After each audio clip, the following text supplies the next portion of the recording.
good.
I legit thought I closed out of like everything at first. I was like, oh shit. Hang on.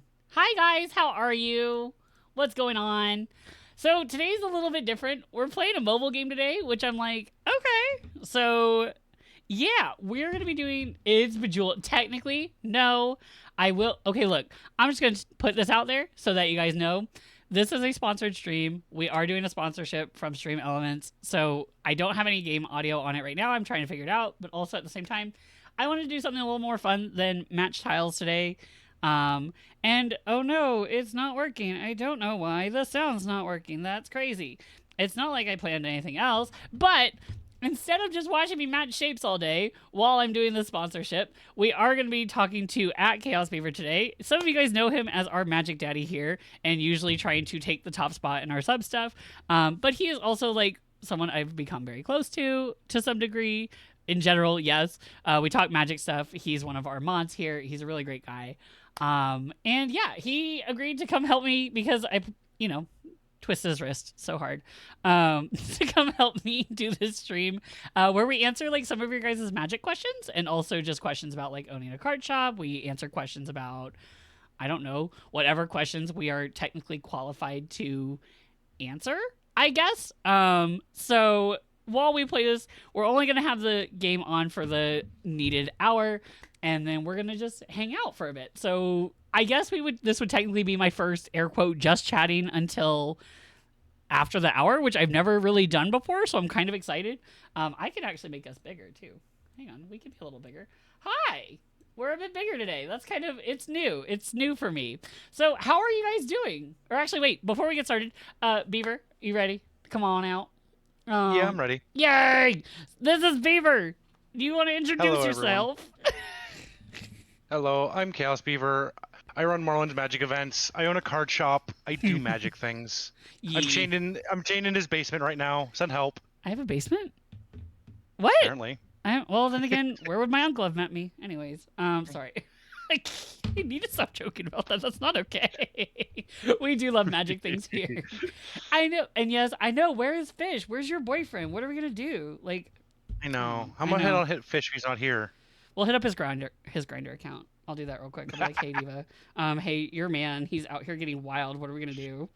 But yeah. And then also, I know Beaver wanted to also say where his lovely artwork is from, his PNG. So please tell us where it's from.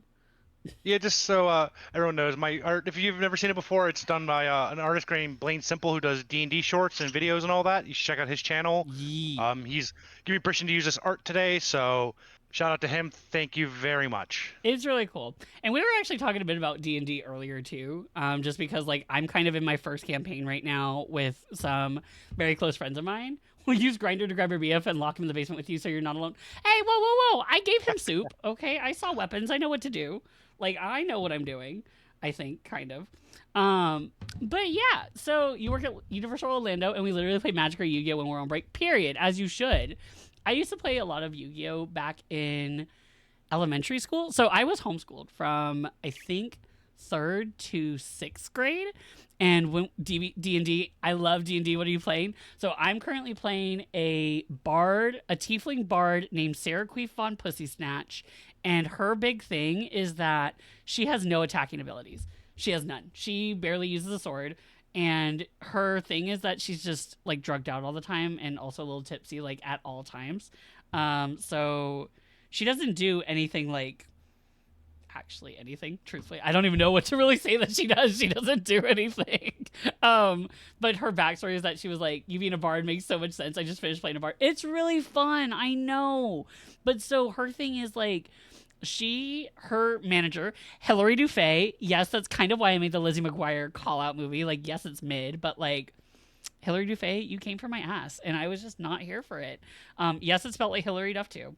And she drugged me, and she made it so like I went ballistic at this orc hospital charity event, and I threw a child. Like, honestly, that's on brand too. We're gonna be Marlin, duh. Yay, cool. But yeah, so she does give off good vibes. She always has a little baggie of white powder. She always knows how to have a good time. That is what I'll say. She knows how to have a good time. And yeah, so we finished up like the Fae Festival kind of one shot, and then it just kept going from there. It's been pretty fun though. We had some timey-wimey shit happen. Opinion of stacks? I don't like stacks. I don't like stacks. Beaver, what's your opinion of stacks? The deck type stacks. Yeah, like what do you think about it? They're not my cup of tea, but I think they're Mhm. important to the health of the meta. Like Why? stacks that need to kind of exist. Why? Gotta keep people honest. I don't. Okay, You haven't had to play through 4 people casting free counter spells at once. that's true. I think the most stacks I've had to play with is like, what am I thinking? I've had to play like I'm thinking of the ones where you like have to tap mana to attack. So like I think it's not Seaborn Muse. It's the other one, the white one. There's propaganda that does it. Yeah. It's the white. There is It's the white one though that does it, not the blue one. Yeah. Yono Tango. Sorry, I'm like burping. I don't know. It's because I'm like, I don't know. Anyways, I mean, I'm a bit more spell slingery, so I don't deal with them that much. I'm just like, it's nifty. I wish I was more Smothering Ties. Technically that's it, right? That's stacks. Yes, other side is tax. Like stacks. I don't like Vorniclex. I think he's also stacks too because of like all the land stuff that he does to opponents. Even like I don't like it. All the I Praetors really are don't. pretty stacksy. Yeah, not a fan of that. So, hi, opinion on AK5C. If that is a pew pew, I have no idea. I'm gonna be honest. I have no idea. But I have multiple Vorticlex. I don't like him. I'm more of a. What Praetor do I like? I don't like any of them. I like Elish Norn. She's a Praetor. Yeah. That's cool. Yeah, she's cool. Yeah, she's a Praetor. She's a mood. I'm more of a Shieldred fan myself. Shieldred's cool. I think I actually, from the last amount, I got to actually play against Shieldred finally, and that was really cool. Then pay more for your cards. Exactly. Like, honestly, with how everything's going, we're just going to have to pay extra for the cards. We're going to have to pay for the cards, then pay to receive our cards, then pay to play the cards. Exactly. Yep. I love big creatures, so Vorniclex is a given. I do too. I like big green stomp. Like, that's a big thing for me. It's pretty simple too. Like, I like Galta. I like Thrun is a really fun one. Who's that primordial ooze? Is that his name? He's like the Mimeoplasm? No. The one that I ran in the mono green deck with Slime Against Humanity. It was like the progenitor ooze, something like that. But yeah. he comes in and has Storm. So that one's really fun. Just a subscription to play them. Literally, you only get it. That's honestly where we're going to. We're gonna have to. Oh hey, I found out this weekend, by myself. Totally not pretending I was sick, so I didn't have to go somewhere. But by myself, that Netflix now has ads. I didn't know Netflix had ads. Like just for regular stuff. I thought Netflix was the one where you didn't have to have any ads. And like I was so mad because I was trying to watch Gilmore Girls, and as I'm watching Gilmore Girls, I get this fucking commercial for a Mazda, and I'm like, girl, I can't afford this shit. And I look over at Lambro, and I'm like, bitch, are you fucking kidding me? I'm trying to watch Rory Gilmore get her shit rocked at Yale, but no, I had to watch this stupid fucking Mazda commercial. I'm so mad at subscriptions at this point. Like, it's so it seems scummy to me. It's getting bad too. And Netflix literally predicted it with one of their Black Mirror episodes. It was Common People, where you have to subscribe to keep your brain alive at one point. And I was like, Diva, this is where we're getting to. And they would keep releasing like a new service to upgrade it, which honestly I might play that episode next month just to show how bad it is. But like, sorry, I'm not meaning to hog things, Beaver. Magic things. It reminds me of the Futurama episode where they have the iPhone that goes actually in your eye, and then they play ads like. Ew. In your eye. In your eye, or they inject dreams into their ads. That's kind of what happened. They had like sleep mode, which was air quote, where like the brain power was being used to give back to the grid, which I thought was like really shitty. That's some Matrix stuff there. That is. But it was also really sad. Like, the episode in and of itself was really sad. I don't know how to play Magic. Is there a video on YouTube? Oh, for basic lessons? Okay, I like, well, it depends what you're trying to get into. Are you trying to get into Standard or Commander? Because we mostly focus on Commander here. So if you're wanting to play Commander, though, I would recommend, I know Professor Tolarian does a lot of cool videos on stuff. I know... You know what? I have one here. I'll find it and I'll link it. I don't mind. I can literally I know there's a, if you want to watch Commander games, I know Brian Kibler has a thing. It's I think it's Commander at Home or something like that. something like that. It's really I good. do like Commander at Home. That one's fun. Here, Commander, learn to play. No, also Antics was telling me that they finally played their first game of Commander. Ooh. This one, Good Morning Magic. That one is one of the ones that I learned. I also like Command Quarters. I do like his guides, just because he has a lot of budget builds too, and I appreciate that as a new player. So here's one that I would recommend: Atomic Flare-X. But I like those. I like because today what we're mostly doing, we're gonna be once we get to that first hour. After the first hour, we're gonna be talking about like deck builds and stuff. But I guess like honestly, we can kind of start there. Like, how did you? Beaver, what got you into Magic? What started it for you? For me, I was just kind of a dumb young kid. Bought some packs, thought it was cool. Back in the ancient Um, times before toilet paper and indoor plumbing. back in the early 2000s. Oh my Um, god. Wait, before the yeah. planes? No. Whoa. Sorry. I'm so sorry. I Was it around then? I was in fourth grade around then, so yeah. It was? I think I started playing like fifth, sixth, or seventh. So yeah, it was shortly Holy after that. shit. Um, Damn. kind of dabbled in it. Ended up Yeah. playing Yu-Gi-Oh for a while, and then got into Magic more. Oh, Um, Starlit, it can get expensive, Starlit. It really can. Like it gets bad. That's why we do online. It makes it so much easier and you can try more decks. Like sorry. Anyways, I see I got into it a lot later in life cuz I had played like Cardfight Vanguard and Yu-Gi-Oh and Pokemon. Like not competitively. I think the most competitive I got was Cardfight Vanguard cuz we had a shop near us that played it, and it wasn't a very supported game. It was like because it typically the Japanese card games don't always get as much support because of Pokemon, Yu-Gi-Oh, and Magic. Um, and so when I saw it, I was like, oh, I want to play this. Um, but so I saw Magic when I was back at college, and there was a lot of people that were like playing in the basement of the like what do you call it? It's like the hub, like the middle hangout section of a college. You should uh, oh man, we always called it the lounge in my place. So Okay, so kind of like basically a college lounge, and like there were some people playing, and I was at what was called a commuter school. Yeah, the Commons area, perfect.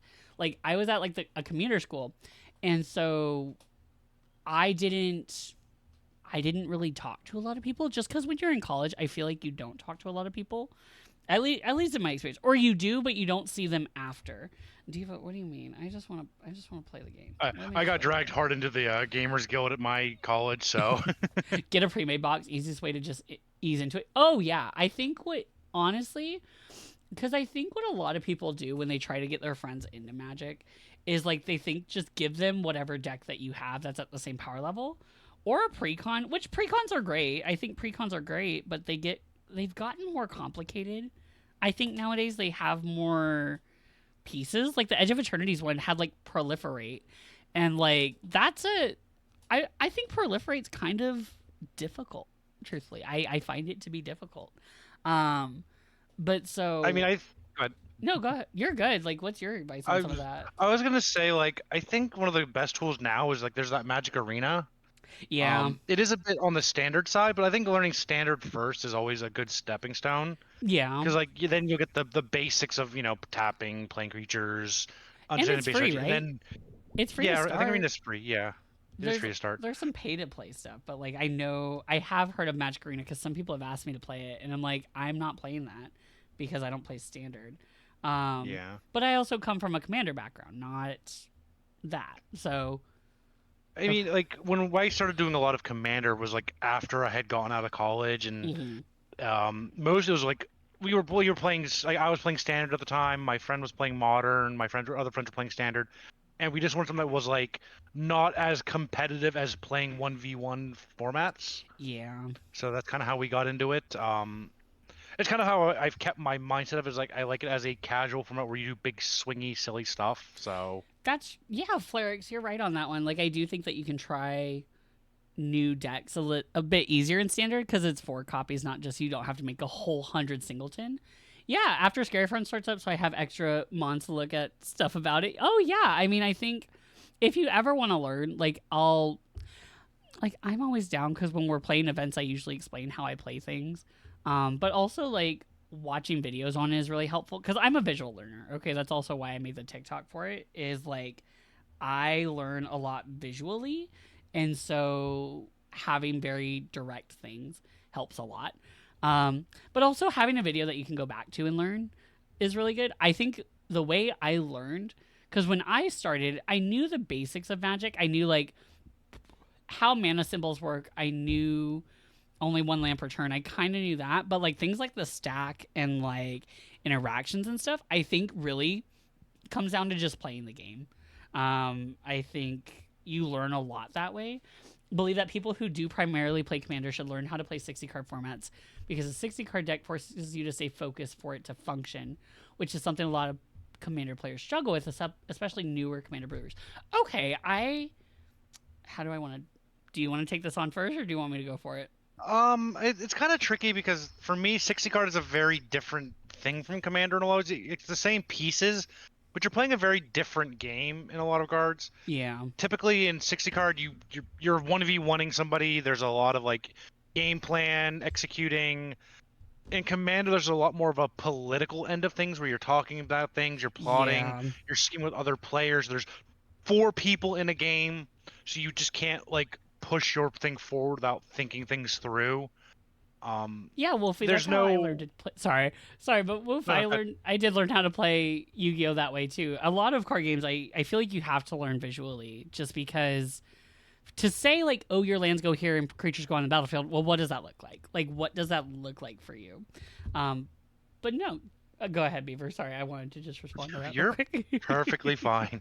But it's just to me, it's I think like playing card is important for learning like the fundamental rules, but the mindset is very it's different between the two. it's different. I'm scared of standard. I am like genuinely scared of standard just because of how. Oh no. Oh no, I lost my turn. Womp womp. But so, hi, incorrect. I think for me, because I had learned about standard, I had played like kind of in high school. I had like an elf deck, but I didn't know how to build it. I just got like two of the like precons. I think it was like Magic 2020 or whatever when that set was like it was some kind of like rebrand or whatever. They had like the what was it? Is that the one that Slivers came back? I don't know. I don't know. I just remember there was a card shop that was biking distance from my house. And it was when I was like working again, like starting to work minimum wage. And all I wanted was like to do something. And I had learned that there were some people at my high school that played Magic. So that's how I learned like some of the fundamentals. I think standard's good, but like Beaver said, the mindset's very different. And I also find that I enjoy Commander so much more when there's more people around because I feel like the downtime between turns makes it not feel as stressful. That at least to me, I think it makes it feel a little less serious. I think it feels a little more social, and I think that's something that we can struggle with as card game people.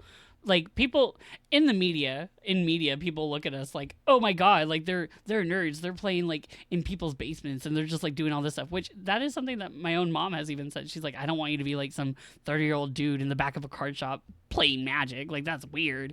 And I'm over here like, why? That person's like having fun and like they're doing what they like to do. But I can also see where some of that trope comes from in that sometimes it's a way that it gives you an excuse to socialize with people, and that's what I really like about Commander is that there's more opportunity to talk to people, and it's not so much of okay, maybe this person in front of me is a tryhard, maybe the other two people like we can just have casual conversation. Not saying you can't talk to tryhards, you totally can, but like I think the construction of decks and not social aspects. I totally understand that. No, I do think that the actual deck constructing is different. It makes you really hone in your strategy for the 60 card deck. At the same time, I feel like I think it's really for me too. I did play Highlander in Cardfight Vanguard. So we all know, do we know what Highlander is? Like Singleton. It's still Singleton.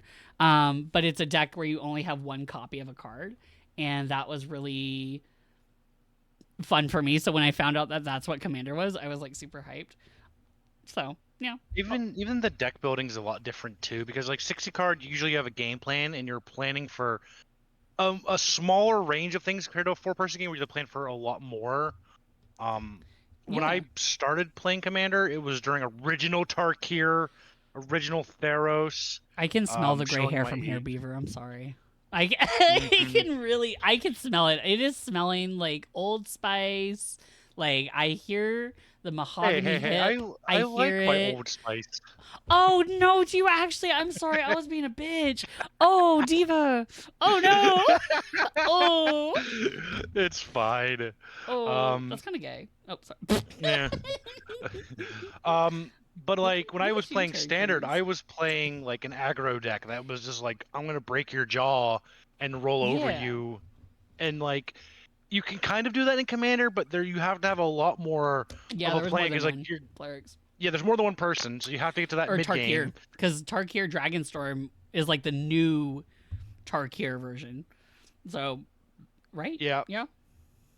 yeah, we've come back to Tarkir. It's very nostalgic for me. I'm excited for Strixhaven next year. I love Strixhaven. That is like my favorite set. The school aspect, yes, I know. Still internally a teacher, unfortunately, but I'm excited. But yeah, so you were playing in Tarkir. I brain brain fuck. But that's when I also started playing Commander, and I think I was playing Black White Teysa Orzhov San as my commander when I started playing Commander. And they're just it's very different mindset on like what you're building, how you're building it, and the tools, and more than just the single cards. Like, how many of this do I need? I'm not, Yeah, there's just a lot more you have to plan for. and that's kind of So my thing with Yu-Gi-Oh too. Like Yu-Gi-Oh has a similar thing to like Standard Magic of like only 3 of a certain card, but then you have to plan for like hand traps. You have to plan for so in Magic counter spells. You have to plan for how to do your strategy. You have to plan on how to counter someone trying to counter your strategy. It's like to me that feels more complicated. I also something I really don't like about Standard. I don't like sets rotating out. I when I buy cards, I want to use them for as much as I possibly can. And I like Commander because it's like the air quote eternal format. Similar to like premium from Cardfight Vanguard. Um, mhm. I like yes, cards can get banned. You don't understand what's going on. I'm sorry that man. It was kind of a Magic Day. This is more of just like a sponsored stream talking about Magic and stuff. But you're welcome to hang out and learn. Like I'm always here for it. And then Starlight was also saying slightly determined from Magic is because it seems complicated. That's kind of what I thought too. So when I started, I thought it was going to be like super complicated. I thought there was going to be like interaction after interaction after interaction. And I as I sat down and played, yes, it is a lot of that, but most Magic players, at least in my experience, one will explain what they're doing. They will explain how they're doing it. Hi, Pepe or Peepee the ferret. I like Pepe the ferret. I think that's what it is, but I like Peepee the ferret. It's funny. But welcome in, Diva. We're just talking about some Magic stuff. But I really think that with Magic, because of the social aspect of Commander, I think it helps you learn things very quickly. Hey Jigs, what's going on, Diva? I think that's like really helpful for new players. I think Magic surprisingly is very beginner friendly. Oh, what the fuck? Oh, hang on, we're blocking our alerts. They're making me drink. Hang on. Who did that? Uh oh. Oh yeah. I'm sorry. I don't know why I feel weird doing it with Beaver here. He's heard me do it before too. So I'm like, oh, okay. Anyway. So sorry. I'm gonna go cry in the corner now. Give me a second. But I've literally done this with you before, and I'm just like, oh, okay.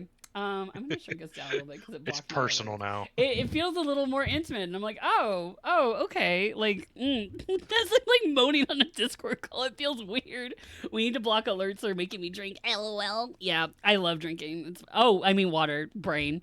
Drown the fish. We're not drying the fish right now. Oh, a fart. Lovely. Anyways.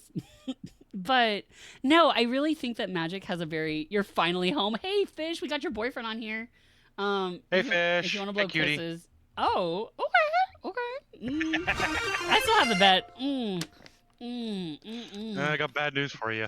Wait, Beaver, I'm sorry, but if we're hydrating on my channel, I think you need to drink some Mountain Dew. I'm sorry. You don't have to Some moan. Mountain Dew. Yep, you have to drink with me. I'm sorry. Like I can't drink alone. Never drink alone, including water. That's not cool. Let me pour some more Mountain Dew. You're gonna pour. You're not drinking straight from the 2-liter bottle. No, What? I'm not a savage. I am. I would do it. But while Beaver gets his drink going, I really think that like I understand why people like standard. It's a lot. You have to get 4 copies of something, which is kind of cool. And sometimes that can get really pricey, similar to Yu-Gi-Oh, that I don't enjoy. I think in Commander you can usually find a substitute easier. I also find that just in general, I just like Commander. I think it's a really good format to get into, especially if you're new. You're a savage. Thank you, Starlet. Oh my god, making me blush, Diva. Blush and nut. That's what we do here. But okay, also hang on, Starshot said something. I have to like scroll up for a second. So the reason why I say that Commander players should learn how to build for 60 card is because the focus on 60 card formats can help Commander construction when it comes to focusing down on a theme for the deck. Even when I started building my own decks, I would get distracted because I would see some cool interactions and I would lose focus. It's a common thing that happens with newer players. Yeah, exactly. When I first built my Chatterfang deck, I did not focus on a single theme. I wanted aristocrats. I wanted token generators. I wanted ramp. I still love ramp. That is a big thing for me. I love ramp. I was telling Beaver, when I do ramp, excuse me. Oh my god. Sorry. One does okay. ramp. Ramp. When I ramp, I run in any deck. I will run 20 pieces of ramp. And yes, that is overkill. But when I do that, I feel safe to actually play my cards. And sure, I'm going to have whiffs and most of my game is going to be playing ramp spells, which is fine. It feels nice with friends, unless you're targeted all game. It's fun. Well, even then, I think that's another thing that I want to talk about is like, I feel like so I'm a tryhard. I will say this. I am a tryhard when I build decks. Even when I build fun decks, I always want to have a way to get out of situations because I know that I can, when you have so much ramp, you're going to pop off fast. I know that. Like, I know you're going to be able to do your bigger spells first, even though my typical CMC is 4. Like, I literally don't go above 5. Feel like an elementary schooler in a senior class with all this vocabulary. I just don't know a single word of magic vocabulary. It is okay. It is okay. I'm sorry. This is kind of where we're at today, though. There we go. I play a lot of Street Fighter. I have to store so much information in my brain it sometimes hurts. I completely feel that. I could not get into fighting games because of that. But no, I like... What was I going to say? How do you feel about mass land destruction similar to things like Keldon firebombers?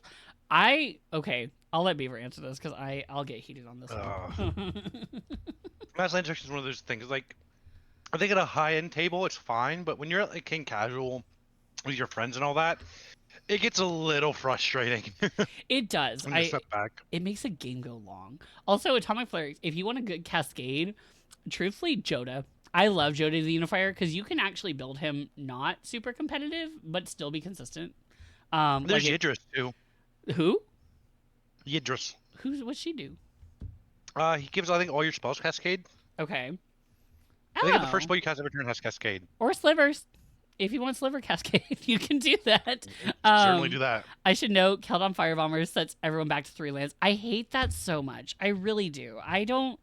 Like, I can understand why it's there, but at the same time, land destruction just feels so much more personal. Like, countering a spell, okay. Teachers, you have a question? What's your question, Fish? Or do we want to continue this topic first? Did you have something? Let me finish up what I'm going to say. The problem I have with land destruction in Commander is that Commander's kind of like, to me, is a showy format of like, I want to do my thing, I want to show my thing, I want to pop off and do nonsense. And land destruction kind of stops everyone from doing that. And that's kind of the problem. Commander's very much a show format, and like if you're somebody from showing, it's going to upset them. That's true. And then also, okay, wait. Also, that's why you love fighting games, because it feels so rewarding to get good at them. Yeah, that's how I feel with deck building too. I think it takes... So, like, I understand... Okay, here's what I'll say, because it'll transition into our topics for later, but we have newer players. We have people that are newer to building decks for tournaments, and I think when we go into tournaments thinking that we're going to build just the best deck... You're going to go up against people that have been building decks longer. And I have to learn that. I've even had to learn that recently of like, I'm not the best deck builder. My way of building decks is not perfect. But like, I think that's important if we look at it like a fighting game. The more you deck build and the more that you learn from it, the more you're going to learn what works for you. For next Monday while listening to this. Yes, Saucy Snowcat. I'm so glad. All right, Fish, what's your question, Diva? I saw that hand raised. I'm a teacher. I can sniff that shit out anywhere. So I've recently fallen in love with Voltron and have been building into it. However, I've recently seen that I tend to struggle early game and have to force it to end game. Do you feel the same?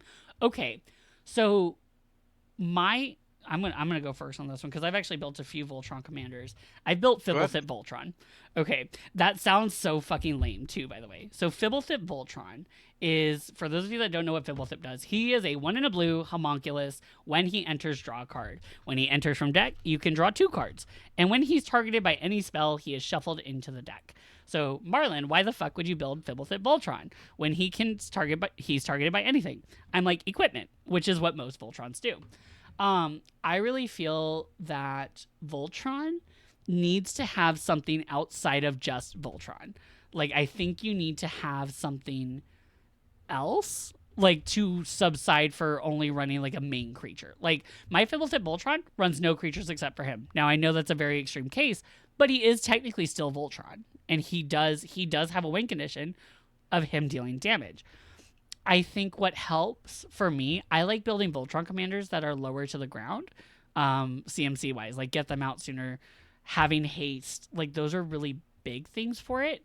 And I think people try to build Voltron commanders with cards that don't have these things. They take a while to load up. I think they take a while to, like you're saying, like it's really hard to get off the ground, or it's struggle like to force brain. Let me read it again. That I tend to struggle early game and have to force it to end game. I do feel the same. That's why when I do build Voltron, I really try to build lower to the ground creatures. I think when you start to get to higher CMC, and you're going to get targeted. I think that's another thing, is that people target Voltron players because they know Voltron. So say you are building, let's see, I don't know, like Amy Rose. Okay, I'll throw Amy Rose out there because I know Lambro's building Amy Rose. I know Fish has looked at building Amy Rose. I think for her being a 4 cost, truthfully for me, deters me. I don't want to build her as Voltron. I would rather have something smaller like Norman. Is it Norman or Norbin? The one who, the weary, the one that runs away. Oh, so Norin. Like, yeah, I like Norin. So something cheaper, or Ragnarok, or something more small that I can get out. And I do like him. She's a secret commander for... See, secret commander is completely different. Like my Sithis deck... So technically my Sithis deck is Voltron, but it has an Enchantress sub-theme that gives it gas. And I think that's something that like a lot of Voltrons struggle with, is they don't exactly have something that gives them gas. They need, to me, a sub-theme. They need something to play off of that's not just attacking triggers, that's not just your equipment, because as soon as that creature dies, you lose it. Like you lose it so much. And so that's kind of my take. I prefer it to be lower to the ground and something that's more, I have alternate ways out. I have more ramp, unless you're in green. If you're in green, you just need to run more ramp. That's all I'll say. If you're in green and you're struggling to pop off early game, you need to run more ramp. Which is funny because my Voltron deck is green-white. Exactly. Like, again, like Sithis, green and white as well. And, like, she has Light Paws as a secret commander in there. Green ramp, go burr. I think your red can do some really good, not Enchantress, some good Voltron things. But even then, I don't know. I struggle with Voltron just because I would rather have things that my whole deck can do. Like a deck that I built for Lambro, I built him Zangief. And so Zangief tends to want to just be the only one fighting, right? So because as he deals excess damage, it can destroy more things.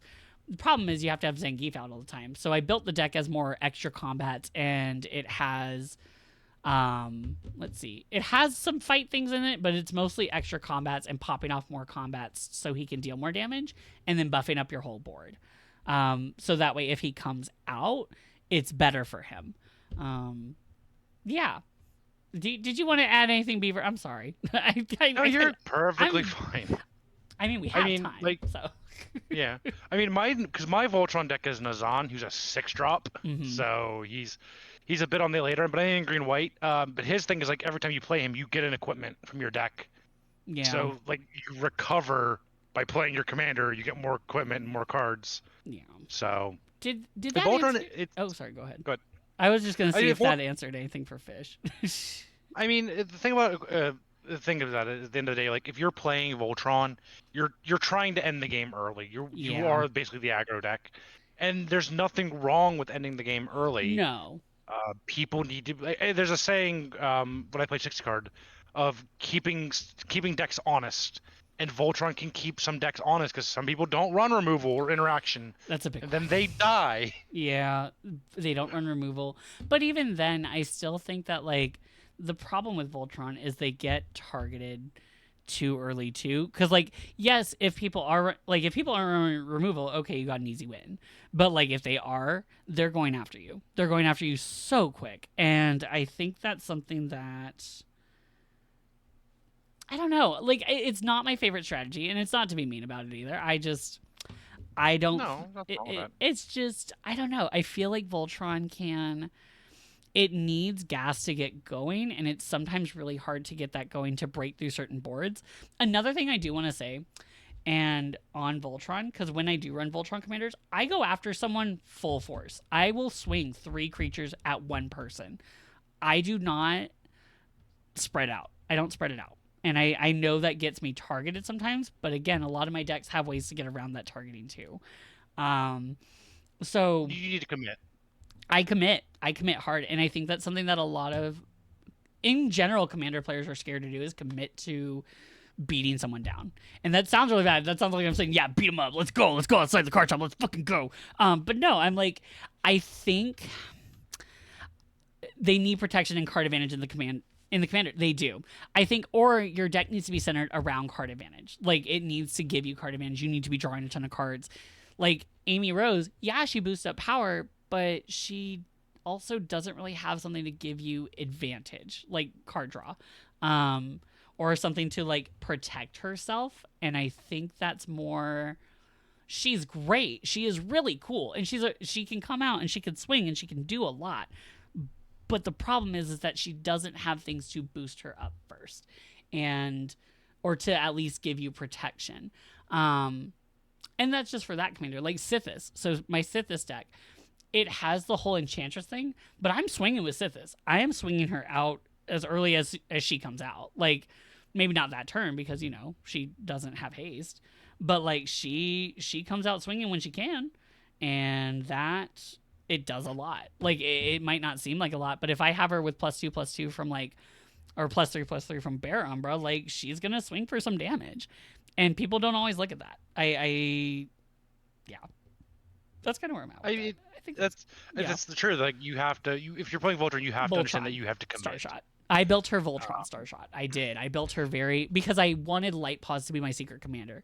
The whole reason I built that deck was I wanted to build Light Paws, but with ramp. That's the only reason I picked Sithis. And I was like, what can I do for Enchantress? And then I found Sithis, and I'm like, oh, it's kind of basic. But then I was like, no, it actually worked really well because the whole point of Enchantress is get a ton of enchantments out. Light Paws just equips a ton of enchantments to herself. So it kind of, I don't know, it just kind of worked out. And I think that's kind of how I build my commanders is I do not build my deck around a commander. I built my deck with a commander. So how can I explain that? Basically, you want to go? Let me You jump go in ahead. here. Yeah, jump in here, Beaver. Let's use Amy. Since we're talking about Amy Rose, like she Yeah. has that whole board pumping thing. Like Amy Rose wants you to play Voltron, but she also wants you to kind of commit to a sub theme of tokens or Yeah. going wide on the board.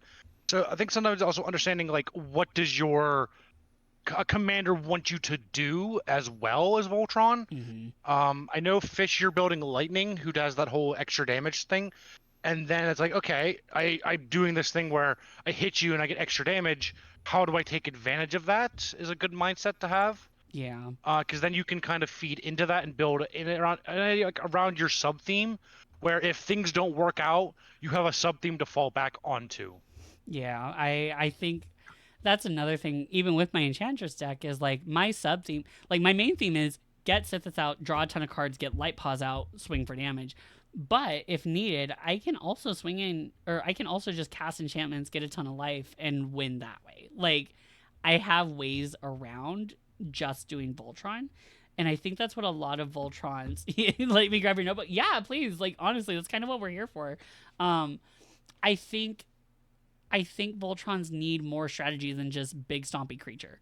Unless you're green. If you're green, do whatever the fuck you want. But if you're not green, there's nothing wrong with committing all in on an idea. Visit Vision. You just have to be prepared to understand that your idea might not work out, and you have to be okay with that. Sometimes. And it sucks when your deck doesn't work out. I think that's another thing. Is I'll say it, like I've been very pissed before. I've been pissed that a deck doesn't work sometimes, and it like I work really hard to build it, and I want to build it. Like my Cooking with Kaya deck, okay?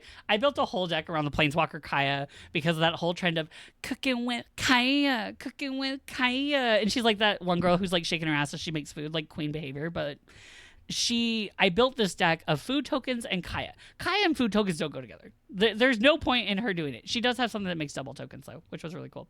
But my whole thing is I didn't have enough ramp in that deck. It wasn't working how I wanted it to. It wasn't drawing enough cards. And also I didn't like that I had to run a lot of Lord of the Rings command cards. I really didn't. I didn't want nothing against Lord of the Rings. I still need to watch them, but I didn't, because I didn't know the world and I kind of wanted to run like more Magic themed stuff. I was like, what the fuck?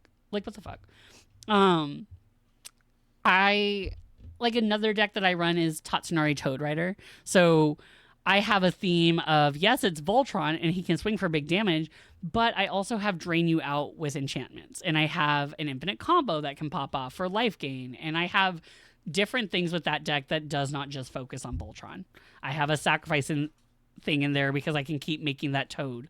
Card lock with the background that when I sack something, opponents lose life. It's built around extra combats with treasure tokens to sack.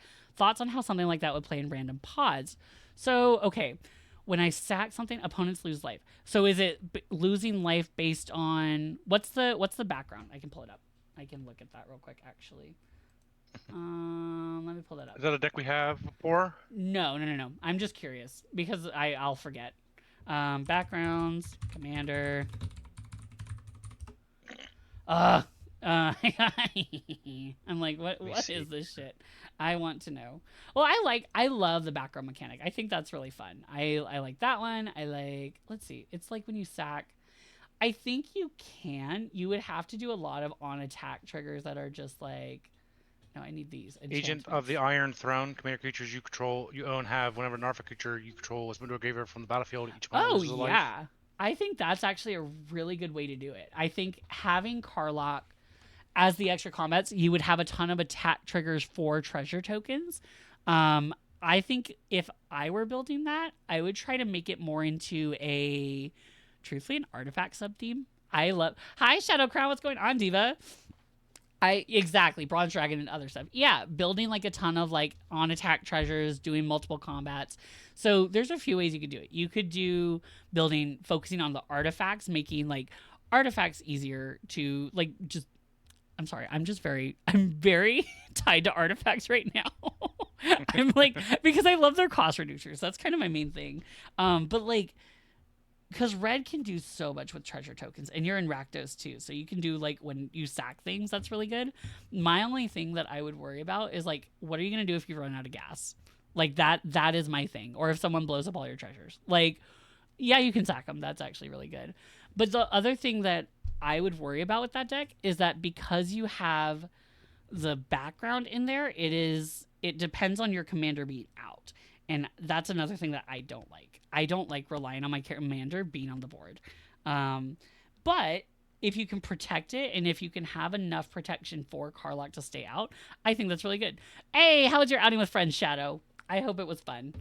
Rakdos Treasures is a really fun build. I think so too. I think it can be really good. I really do. I think you can do a lot of cool things with sacking for Rakdos. Like I was building what was I building?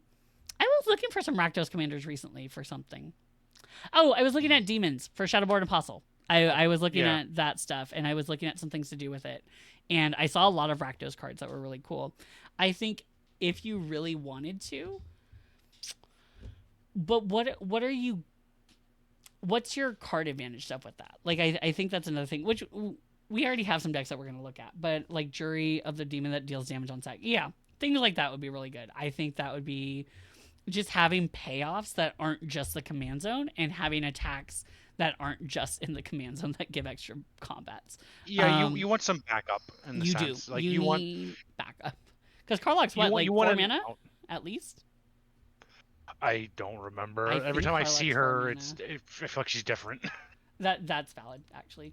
Here, go ahead, Beaver. I'll let you take the reign for a second. I mean, like when it comes to decks like that where you have like a singular theme you're trying to do, I like having backup plans where it's like, oh, if my commander is obliated or turned into a forest or sealed in the moon, I have something that I can, like 2 or 3 cards that like do what I'm already doing that I can kind of fall back on. She's 5 mana. That's a lot. Oh, to me. A lot. That is a lot to me. I think once you get past like the even 4 mana to me is a lot, but like once you get past that 4, it's like if it gets killed once, like you're paying 7 mana for this and it better do stuff. Cat Oven? Yeah. Oh.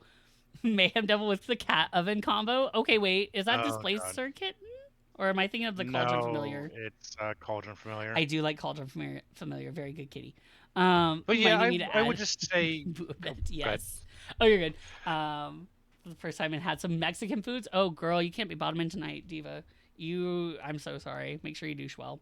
Go ahead. But I said I'd have some backup plans, something that I can do if my commander's like put on hiatus, basically, in a sense. Yeah. That's kind of where you want to have your headspace. That's like, what is my main goal and what is my backups? If something goes horribly awry, where do I go from here? What are we gonna do? And like, I think that's another thing is like, backup commanders are actually really helpful for that. I think having maybe not just a specific creature, but a specific theme that kind of achieves the same thing as your commander is really helpful.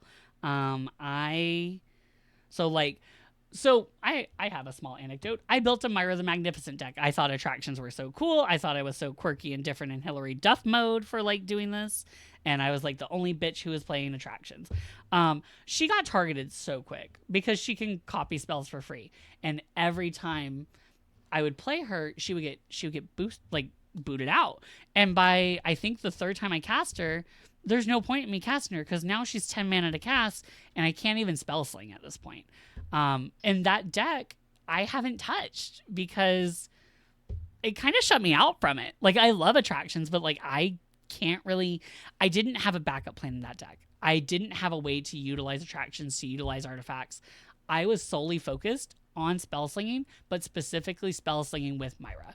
And it loses gas, and honestly can make you kind of hate an archetype too. Like I don't play Spellslinger now because of that, because I don't like losing all my cards in my hand and then also not being able to do things. Disciple of the Vault, creature, human cleric. Whenever an artifact is put into a graveyard from the battlefield, you may target opponent loses 1 life. He stands in the shadow of his lord, Geth, drinking the dark energies of the vault. 1/1 Matt Thompson, 62C. What? Hold up. That's a card. Disciple of the Vault is a magic card. Okay. It's a 1/1 for one that basically whenever effect goes to the graveyard, drain a life. That perfect. Like things when a permanent leaves and goes to the leaves the battlefield, goes to graveyard, perfect. Like you want a lot of those effects, but you also need ways to feel your tokens. Like you need basically, could you play the deck without casting your commander at all? That's how I build my decks. I will goldfish it without playing my commander. I will see how fast I can do it. Your Bellow Barter Brambles deck, perfect. I do love Rakdos a lot. I've loved Rakdos a lot more. And I'm not a red player. I've only recently started to dabble in red. Like in the monocolored event we did, I played Scarlet and I liked it. I actually kind of liked it. She's fun, and I kind of like some of the card advantages that they have with the exile things.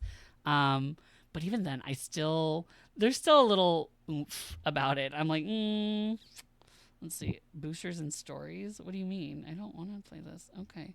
Like a bottom-up approach to building. Yes. I think. And not so much like, basically, so when you play, compare it to other card games, like when you play Yu-Gi-Oh! Or when you play Pokemon, are you solely relying on getting 1 card? I mean, well, hang on. Maybe that might not be the best idea. But like, no, yeah. I mean, you want to be able to draw 7 cards and be able to play your deck. You want to be able to play your deck turn 1, you can do something. You want to be able to basically run your deck without having this extra card and have this extra card support it. So a commander I've started to really love, I like Nethroi. Nethroi, it's like some nightmare beast or something like that. He has mutate. When he comes in, you get to get power. You get to get creatures from your graveyard with power 10 or less, and you can bring them back to the battlefield. That's a very generic effect. You can do a lot with that. You can bring things back very quickly. And I like that. I like that I can kind of build. So I'm thinking of using it for Shadowborn Apostle because they're 1/1s. And you can get 10 of your 1/1s and then sack them to get demons really quickly. And you can mutate it onto a demon that you brought out earlier. I used it in Cooking with Kaya. Like, I like flexible commanders that have ETB specifically because even if it gets destroyed, I can still do things. If you want to take the raid now. I would also say if your deck is very reliant on playing your commander, I would say take your commander's mana cost, add 4 to it, and then ask if can I consistently or semi-consistently be able to cast my commander at a +4 mana value?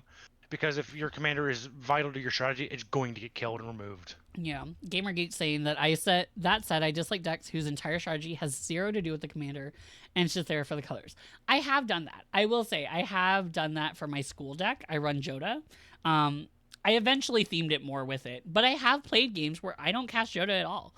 It's Wooburg, and now granted the deck is school. I have all the tutors in there because it's school.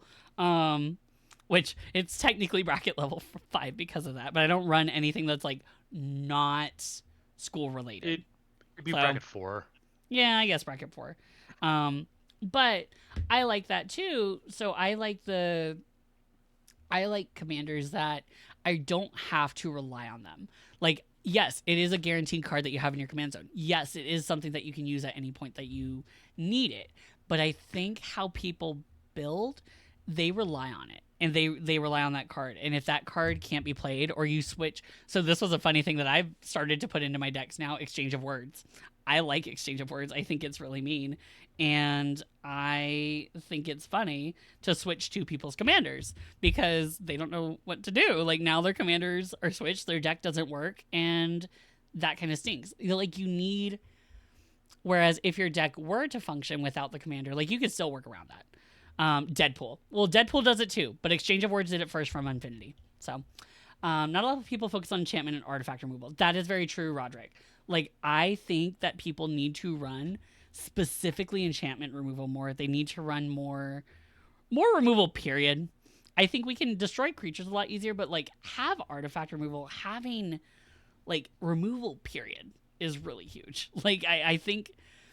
There are so many times you're in a situation without removal where you're like, damn, if I only had that counterspell, damn, if only I had that lightning bolt. Like, you need to do that. And then Shadow's saying, how I use commanders is I have them for utility for either like searching or life gain, stall until I can actually do something big. Exactly. Like, I like that. I like when they search. I like when they can...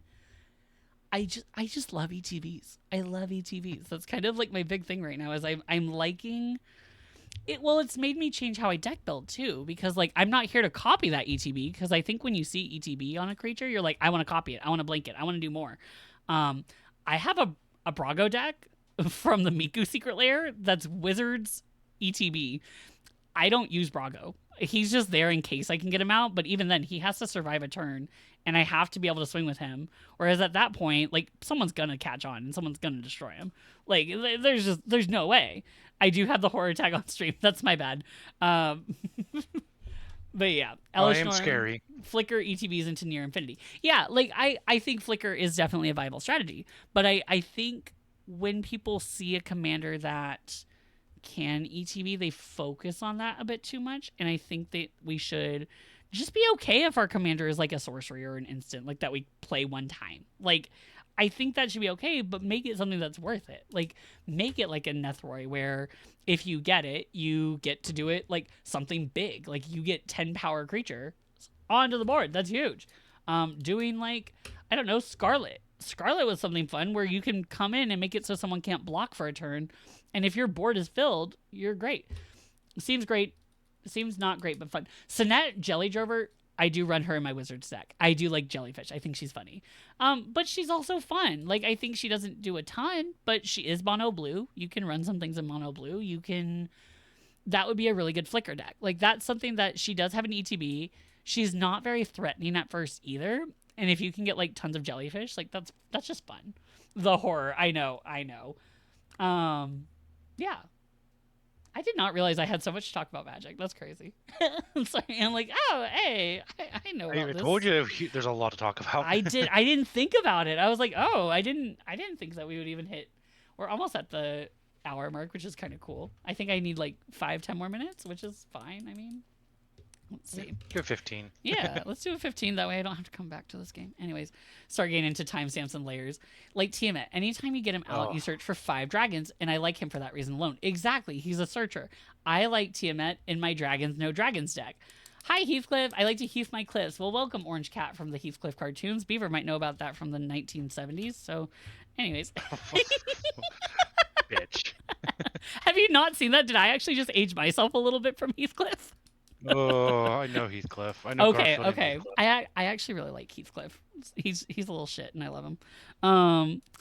No, I don't think there's anything wrong with building around a commander. No. It's just kind of setting your expectations. Like I said, if your deck demands your commander, just be prepared to spend 4 more mana on that commander. Be prepared for it to not go as planned. Like it gets rough, and it sucks. Like, I will say, like, I hate to say that, but it does suck when, like, you built this whole deck around this one creature. Like, so when I built Myra, I made it themed around her. Like, I made it, like, seize the spotlight, capture the stage, like, things like that. And I can't even play her. And I'm just like, well, fuck, I don't have a diva to play with. Like, come on. And it hurts. Like, even with... and it could just be me. Like, I like having win cons. I like having a way out. I know people like to build bracket 1. I know people like to build like fun decks. I am not that person. That's why I picked bracket 3. I am not that person that builds decks for fun. I mean, I do it for fun, but I like the puzzle of it. I like seeing how fast I can make a deck go in a bracket 3 deck. Like, it's fun to me, and maybe to everyone else it's not like that, and I have to recognize that just as someone who does events. Like, yeah. So Blood for Money is such a funny win con. It is. Yeah. And what else? I don't know. What other questions you guys have? What else do you want to ask about? Like, I'm curious. I want to see what you guys are wanting to learn about. That's kind of how I built my Rin deck. It's all cats and dogs, so I built cats and dogs and built around the tokens. So with Rin and Seri, I think I like Rin and Seri a lot. I think also because white and green have a lot of creature protection, I think if you're going to base it around your commander, you should have a way to protect your commander. Like, I see so many decks where people don't run protection. Which, honestly, good motto for life, always have protection on hand. So, that's how some of y'all probably came into the world, huh? That was so bad. I'm so sorry. Some people here are happy accidents. Happy accidents. I was just accident. Anyways. But, like, you need to have ways to protect. On Eldrazi and Slivers. Okay. What about a deck that doesn't focus around a creature as a commander, like Extus Auric Overlord? I don't know what that one does. Beaver, do you know that one? Not off the top of my head. I mean, I have my commander deck that I play a lot is Kess Dissonant Mage, where I don't really build the deck. It's not really built around Kess. She's kind of there to support what I'm doing. Okay. Now, like, I play bracket 4 and bracket 5, so I play big crazy games, but like my Kess deck, Kess just supports what I'm doing. I'm spell slinging and I'm resolving Nicoboluses in your face. So I actually Starshot. I was actually recently looking at commanders that are sorceries because I was thinking of that idea too. I'm like, for how I like to play commander, I probably would like a deck that's more playing it like a sorcery and getting something good off of it. Like, and also a sorcery that you can reuse. I think that's huge. So I haven't built a deck like that yet, but I am very interested in doing it. I've learned that over time, so I've built my decks accordingly so that way. I like my commanders to have when commander comes in, do X when my board gets wiped. Exactly. Like Essica got the tree. Essica's cool. Still an enchantment that you'd want to protect though. I think that's another thing. Like I like the spell ETB when she does something, because otherwise she has to be out, which is not fun. For me, is Edgar Markov a 3? LOL. I tend to not play anything lower than 5 because my friends play that. So I would say I would consider Edgar Markov like a. I would personally consider him a game changer in the command zone. Truthfully, He's about a 4 usually. but if they were to play him, could they play him in bracket 3? I feel like Yeah, you can. play him bracket 3. Yeah, I mean, I would just consider him one of the game changers. If we were to do that, like, yeah, I would consider him a game changer. He's a lot less oppressive in a bracket 3 because you don't have the tools to get him really going. Yeah. To be fair, That's true.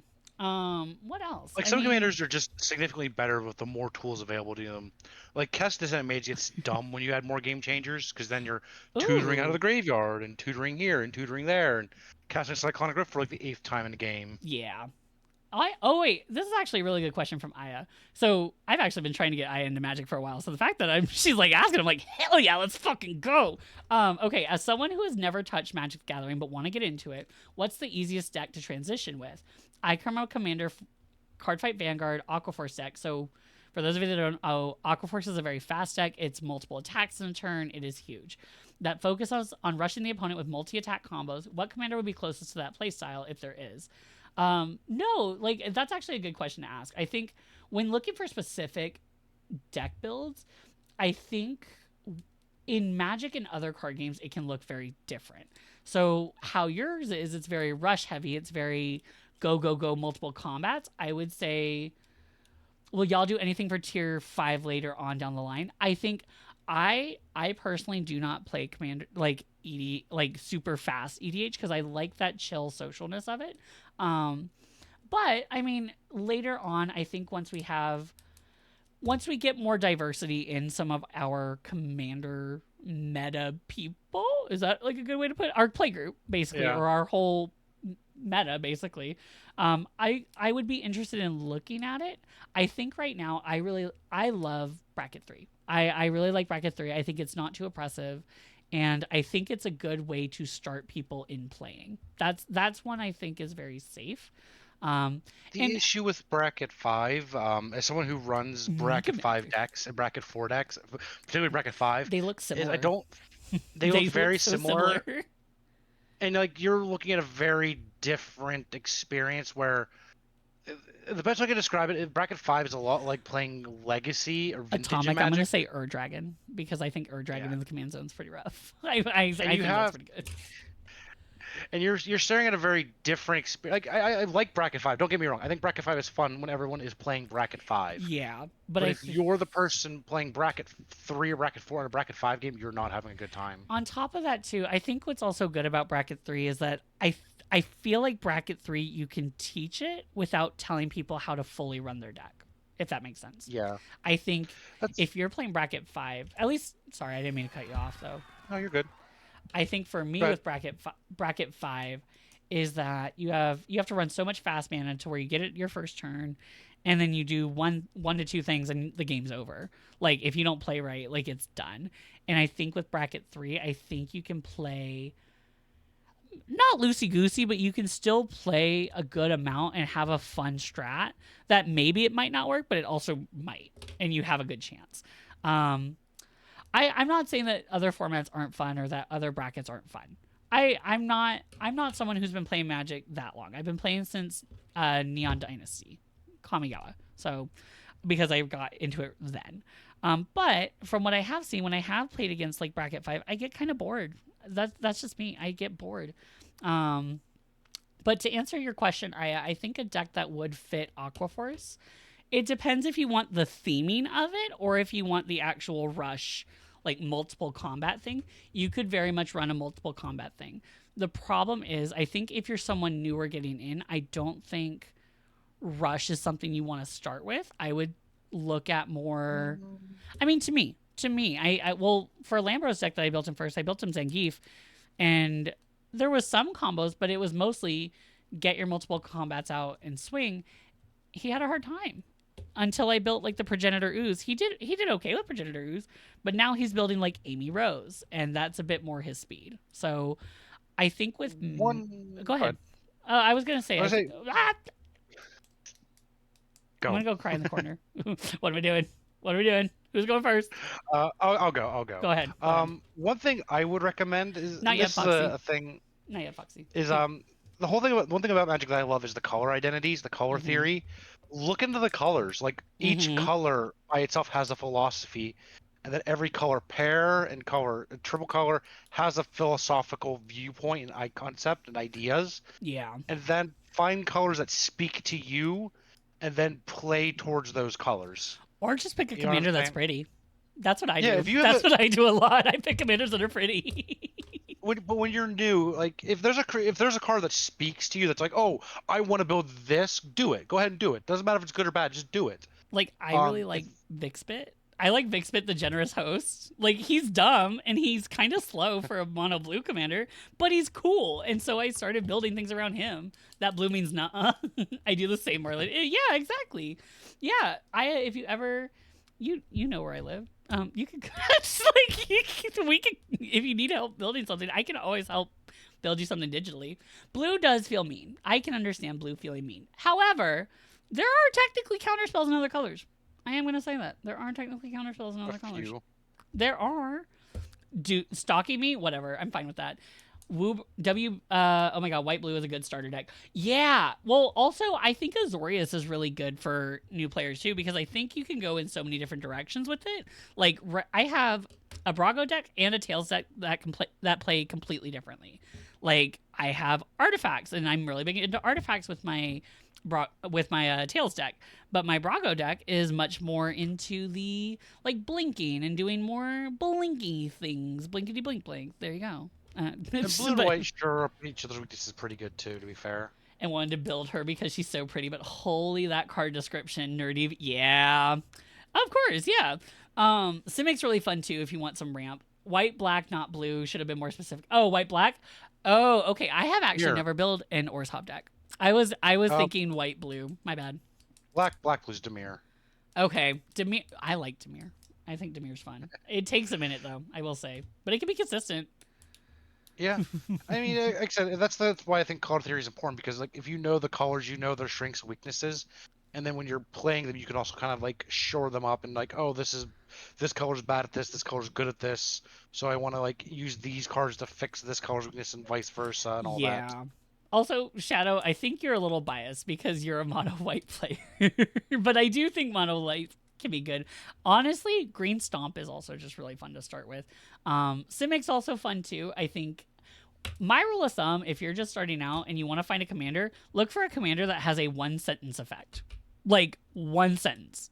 Reading the card, explains the card, one sentence, you can't go wrong. Because then you can kind of swap in. Or another challenge that I also like to do. So when I'm out and about, I don't buy packs often. However, when I do, I'll do a little thing in my head where I'm just like, okay, I'm going to open a pack, and if I pull a legendary creature, I will build a deck with it. Like, I will at least theory craft a deck for it. That's what I did with Pride of Wholeclade. It was fun. It's not my cup of tea, but I did try something else. So, if you're getting started, or anyone else that's getting started, buy a single magic pack. Even if you don't know what it does, buy a single magic pack, take a legendary creature, because that creature was meant for you. So, there you go. I love Big Butt's Matter deck. Oh, I love Lambro's Big Butt. Oh my god. No, walls are fun. I like Marina. Actually, Beaver was telling me about Marina Vendrov. Is that her name? I am so excited for you to see that deck. She's fun. She's a cool Enchantress commander. All right. Are we wanting to get into... Well, I'm like, do I want to wait like 2 more minutes? I think we can take a few more questions. I mean, I'm having fun. This is really nice. Like, I feel like I should do this more. This is actually really cool. Okay, wait, can you repeat the name real quick? For which one? Marina Vendrell? I'll find her and put her name in the which one are you talking about? Or best meme deck is Jeskai Walls. Defenders with... Yes! Wait, I actually love that wall commander who stops you from attacking certain people based on where you're sitting. I think that's really funny. Like, it's not even an Infinity card, and I think that's really funny. I'm a mono black player, but Tactos is also really great. Rakdos, yeah, Rakdos is fun. You love Arcades as a bracket too. Arcades is cool. There's not a lot of commanders that do what Arcades does, and I missed it. Oh, for which card name? What was I talking about? Basically, what I'll say: look for open a pack. Here's what you know what we'll do. Oh no. Oh well, I guess that's time for me to end that then. Womp womp. It ended my thing, which I'm like, okay, that's fine. Here, so not my stream. It just did my thing. So actually, what we can do, we can get into some of the decks. What would you guys rather start with? Marina Vendril. There we go. Yes, make sure that you guys pop your daily bubble if you haven't already. I know there's a lot going on. No, the stream did not end. So I'm gonna let you guys vote. We're gonna vote on if we're gonna look at winners decks first or if we're gonna look at improving decks first, because I will do improving or winners. So, and I if you don't want, I mean, I think I've already asked if you guys wanted me to say your deck or not. I'm not going to say who specifically, except for a few that have already won our events before. Because I think that's something like other tournaments that we've been doing. So we hold, for those of you that are new here, hi, I'm Marlon Sugar Daddy. I don't think we have a ton of new ones, but hi, I'm Marlon Sugar Daddy. I host a lot of Discord events. I host a bi-weekly Commander night every other Monday. And we do it on Tabletop Simulator. We do it for a prize of a sub to my channel. And you also get a cool Discord role, which we are now adding icons to in special fonts. So it's really fun. It's all bracket 3. It's pretty fun. And Beaver is also really helpful for that as well. I greatly appreciate his help. So I think we all appreciate Beaver's help for all the rules questions that we have to do. But yeah, I enjoy rules questions. It's fun. Yagara, Eater of All, is a fun Golgari food deck. Isn't that the elf one? Is that the elf eater? No, it's a giant cat. Oh, okay. But yeah, so if you guys are really wanting to play some Commander, please hop on over to our server. We are always open. If you don't have, we got 50-50. Fuck. Okay. Beaver, which one? Thank you for the head pats. I appreciate it. What I'll say, if you do want to join, please hop into our Marlin's Bubble Bottle Discord. We play a lot of Commander. We also have tables as well if you guys want to just play some typical ones. That's just socials in general. I should have actually done the Discord one. Hang on. That's my bad. Brain, come on. Hello. There you go, Diva, because that's the updated one. Can you explain layers and timestamps to the kind folks on the stream? What is that? So layers and timestamps. Layers is the order of how things affect cards. It's probably the most complicated thing. Yes, Lambro. It means you can't cast it on it. 98% of people don't touch or need to touch. And timestamps kind of go with it. It's just in the order of things affecting things. Yeah. So yes, for protection from a color, it also means, so say you have protection from red, it also means you can't cast red spells onto that creature. So yeah, even your own, which you got to be careful with sometimes. I've had an incident with my cat deck where I have an enchantment or equipment on my cat dad, or I call him cat dad, Nizan, where I'll give him pro white with an equipment, and then all his white equipment fall onto the ground. I'm like, I needed those. Literally. Yeah. Okay. Beaver, I'm going to let you pick since you're our special guest today. Do you want to look at winners decks first, or do you want to start looking at improving some? I mean, we can look at a winner's deck and then say like what I would change or what we would change. Okay. If you want to do that. So, okay, let's see. So do we want to look at our main winner first? Because she okay, so for those of you who have played in our Commander tournaments, I know you guys know Yukiko. She has won every single tournament that we have played. And she's cracked. Okay, she's cracked for that and iconic. So we're gonna look at her deck and see what she does. So you guys can learn a thing or two. We're gonna look at her first deck that she played in the tournament, which was actually a mono white deck. So Shadow, you'll be very excited for this one. Let me share where did I go? Display capture. Oh. Nope, I messed up. Hang on. Display capture. That's it. Yep. Hang on, I'm trying to get everything. Ah! Screams and gay. Nope. We're gonna do remove. I have an idea. Add display capture. Display capture, and we're gonna do. Is it this one? Ayo. There we go. That way it's not too revealing of all my personal information. That'd be crazy. I think that's good. There we go. And we'll go here. And I will try to make it a bit more square so that way we can make it a bit more pretty. Okay, and I will swing it back. I know we're getting covered right now. I am not good at this part, and that's okay. She'll get it. Marm will get there. I'm learning. I don't show my stuff often, and so this is very new for me. Hey, we are good. Okay. So, let's look here. So I know a big thing with this deck. First, you'll notice we're running Darien King of Keldor. Keldor, blah, blah, blah.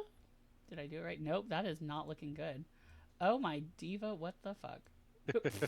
What the litter? Nope. Okay, I'm gonna like scream into the void for a second. Give me a sec. There we go. There we go. There we go. It's gone. Okay. It's getting there. Nope.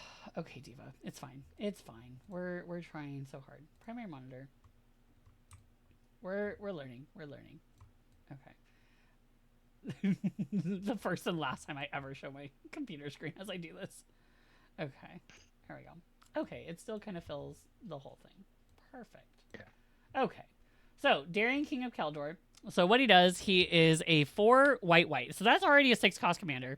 Whenever you're dealt damage, you may create that many 1/1 white soldier creature tokens. So, first things first, 1 sentence card. I already love it.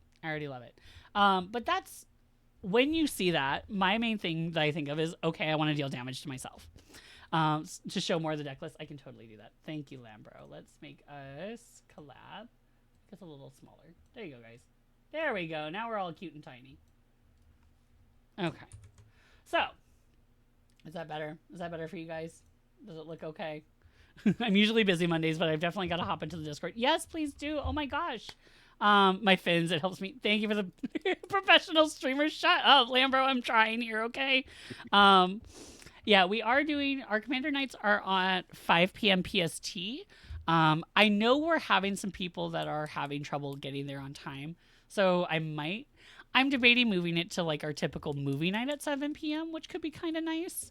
But the only thing is that like hour-wise, that's a lot for some people too. And also Beaver. Like, I don't want to do that to Beaver. I really don't. Not until I gotta work in the morning. Not until I become a judge. I will become a judge someday. Probably not. But I will look into it. Hope you're ready for a 1,000-page rulebook. Never mind. I don't. No, thank you. Okay, so one of the first combos that when I was looking at this deck is with Darien out and Ancient Tomb. So Ancient Tomb isn't bad. It is a very expensive card. Tap, add 2 colorless mana, and Ancient Tomb deals 2 damage to you. Now, typically, that 2 damage is not great just because it's 2 damage dealt to you just for adding 2 mana. But with Darien out, it's tap, add 2 mana, deal 2 damage to yourself, but you also get 2 1/1 white soldiers. And those add up kind of quickly. And so throughout their deck, they have, let's see. Let's find some more of these dudes. Defiler Fate. I'm looking. Oh, there's a lot of stacks too. I will say there's a lot of stack stuff in this deck. I am not a stacks fan, but it did work. It worked in their favor. They only have, let's see, Smothering Tithe, Field of the Dead, and Ancient Tomb. They had 3 game changers. So before, because I know Beaver knows more specifics about this deck. Just from what I see, though, there's only 3 game changers. So when this is sideboard. That does not count. LOL, I had 3. You have to build this commander. Yes. You work nights. No worries, man. We also have casual games going on all the time. So that's really good. At least I would like more casual games to be going on. See, with me, with bracket 3 is like your game changers matter. Like, what are you using them for? Ancient Tomb is a really good card by itself. Yes. But I always kind of find it like when you're building a deck with game changers, it's a strong card, but it's one of those cards to me. It's like if you're cutting like to the game changers that matter, it's one of those ones like it does stuff, but it doesn't do as much as you'd hope. There's so many. But in like this build, it helps you do what you're doing. Like that's a big thing. Like, and so when we get a deck that you guys submit to us for our events, Beaver and I look through it, the first thing we look for is game changers. And I will say, when I see it and I see no game changers, I'm like, eh. Like, it's not to be mean, but like, obviously, we still look through the deck. We see how fast your mana can go. We see how fast, like, your deck can run, but we aren't going to tell you how to run your deck. I never want to tell you guys how to run your guys' deck. But when I see no game changers, it worries me a little bit because like these are cards at your disposal.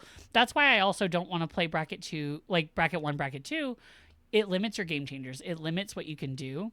And some people like that, but I don't want to. I want to have things that let you do game changing mechanics without going to bracket 4, bracket 5 that get super fast, super crazy. Like, okay, turn 1 Soul Ring. All right, that's pretty fast. Crazy. Wild. Turn 1 Soul Ring into Thought Vessel. Okay, we can deal.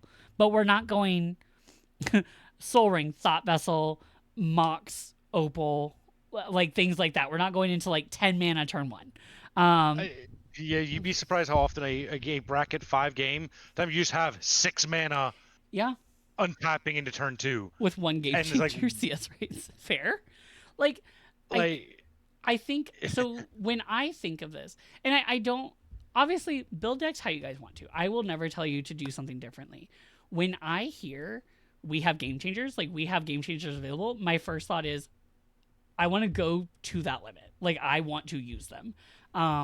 It's huge, and I think some of those game changers can really save your butt, or they can make your deck more consistent. So, like I run even if it is just like a vampiric tutor and a mystical tutor, like those two in there, and then maybe you run like a Jessica's Will. Okay, so we're doing black, red, blue. Okay. But like you have those two cards that can get you out of a situation or find you something that you need to make your deck faster. Like when I build Tails, I use Fabricate, I use the Search for Vehicles card, and I use there's another Search for Vehicles card. Those are my 3 game changers, but they get me vehicles faster. They get me vehicles that I need. And sometimes I might even just search for a Soul Ring because I need mana. But you can do that with your game changers. And also, like, think about this is like, if we want you to play decks that you might also want to build, and if yourself IRL, in the real world. Yeah, big and time. Not everyone has the money to drop on a Mox Diamond. Exactly. Like, I don't, which mean I can't go land, Soul Ring, Mana Vault, Basalt Monolith, Manifold Key turn 1. I mean, if you have all those cards in your opening hand, I'll just call that shit luck, man. Like that. Like, I think that's another thing is like, just because you have those cards in there doesn't mean you're going to get them right away. Like, there are 100 cards in that deck. Sorry, 99, 93, or 92 technically after you draw your hand. But, like, there's 92 cards. There is a very slim chance you are going to draw into that hand. So even if we do see those cards in your deck that are, like, we only see 3 game changers, but we're like, okay, where's the ramp? Where's the mana? Like, it's not going that fast. Like, we're going to let it through. And so when we see this one, like, a lot of this deck, though Staxy, I don't think it goes very fast. Like, it's mono white. It doesn't have a ton of ramp, but a lot of the things are stacked to slow down your opponent. So like Soul Warden, that's a big one. Soul's Attendant, that's also pretty cool. But Soul Warden, whenever another creature enters, you gain 1 life. Seems very simple. Sarah Ascendant, that one is also really good. That's really huge in Commander. Technically not a game changer. Because the later in the game. The deck definitely knows that like it needs to get to the late game, so it's built in tools to help it get there. And it knows important. It needs more life to do damage to yourself, because you are going to be doing damage to yourself, and you're going to be taking some damage because you're doing life gain. You're going to be doing a lot of things to yourself, and this deck knows that. This deck knows it's going to gain life to deal with the taking damage. It's not so much like all these cards, not everything is doing damage to itself. A lot of it is actually life gain, but the commander benefits from taking damage. So I know it feels a little funny, because even in my head it feels a little funny. It's like this commander wants to take damage, you're gaining life. But in a way, it's actually subsiding that. It's subsiding all the damage you're going to be taking with your commander doing something else. It kind of deals the exact opposite. It's not a life gain commander. It's not doing when you gain life this happens. It's when you are dealt damage. And I think it's kind of cool to build an opposite commander too. Like I know building, I don't know, like I don't know, just building opposite can sometimes be really cool too. It fills in a niche that the deck does, because like you have a lot of creatures. You do have a lot of creatures in this deck, but a lot of them are just gaining life. So what can you do with that life? You can turn them into knights or soldiers. You can turn them into, like, there's a lot of cool things. There's also some equipment in here. There's some things that, like basic equipment, like skull clamp, shadow spear, power sneakers, like things like that. But I don't think they're all for the commander. I think they're just to be there to help the deck go faster. I mean, there is a commander protection package in there. There's Yeah, like Swiftwood Boots, Lightning Greaves, a lot of things that keep, like, because it's a sub commander, you need to keep it on the table. There's a lot of things that help support and keep that on the table so that you can do what you're trying to do. like if I were building this, I'm not someone who likes to have a stasis effect on the board with my commander. Tails is a little different, but even Tails, I don't cast him a lot because I know he's going to get killed. Um, I I don't like leaving stasis things, but that's how I deck build. That's just how I deck build. Skull Clamp is very powerful. It is a very powerful engine because you can draw a ton of cards. Like, Yep. even with, like, we have a lot of low creatures that you can just stack and draw 2 cards. Um, but I think the thing to notice, the big thing is there are the 3 game changers. If we look at instance, we have a Chroma's Will. We have, let's see, there's a lot of, not a Chroma's Will. I'm looking at something else. Indestructible. There's some board wipes. There's removal, generous gift, path to exile. Like, really good. Yeah. There's at least 3 pieces of removal in here, which I recommend 10. That's part of my little checklist that I do. I do 10 pieces of interaction, 20 card draw, 20 ramp. Like, that's how I do it. I want to be able to do my thing. And yeah, maybe my strat might get a little lost in some of the ramp and card draw and stuff, but usually you can find ways to fit your card draw into your strat. Yeah. So using a checklist of things that you need in a deck to go smooth. Okay. In this deck, Field of the Dead is the weakest game changer in this deck. Okay, I mean, I can understand that, but it also, whenever this land or another land you control enters, if you control 7 or more lands with different names, create a 2/2 black zombie.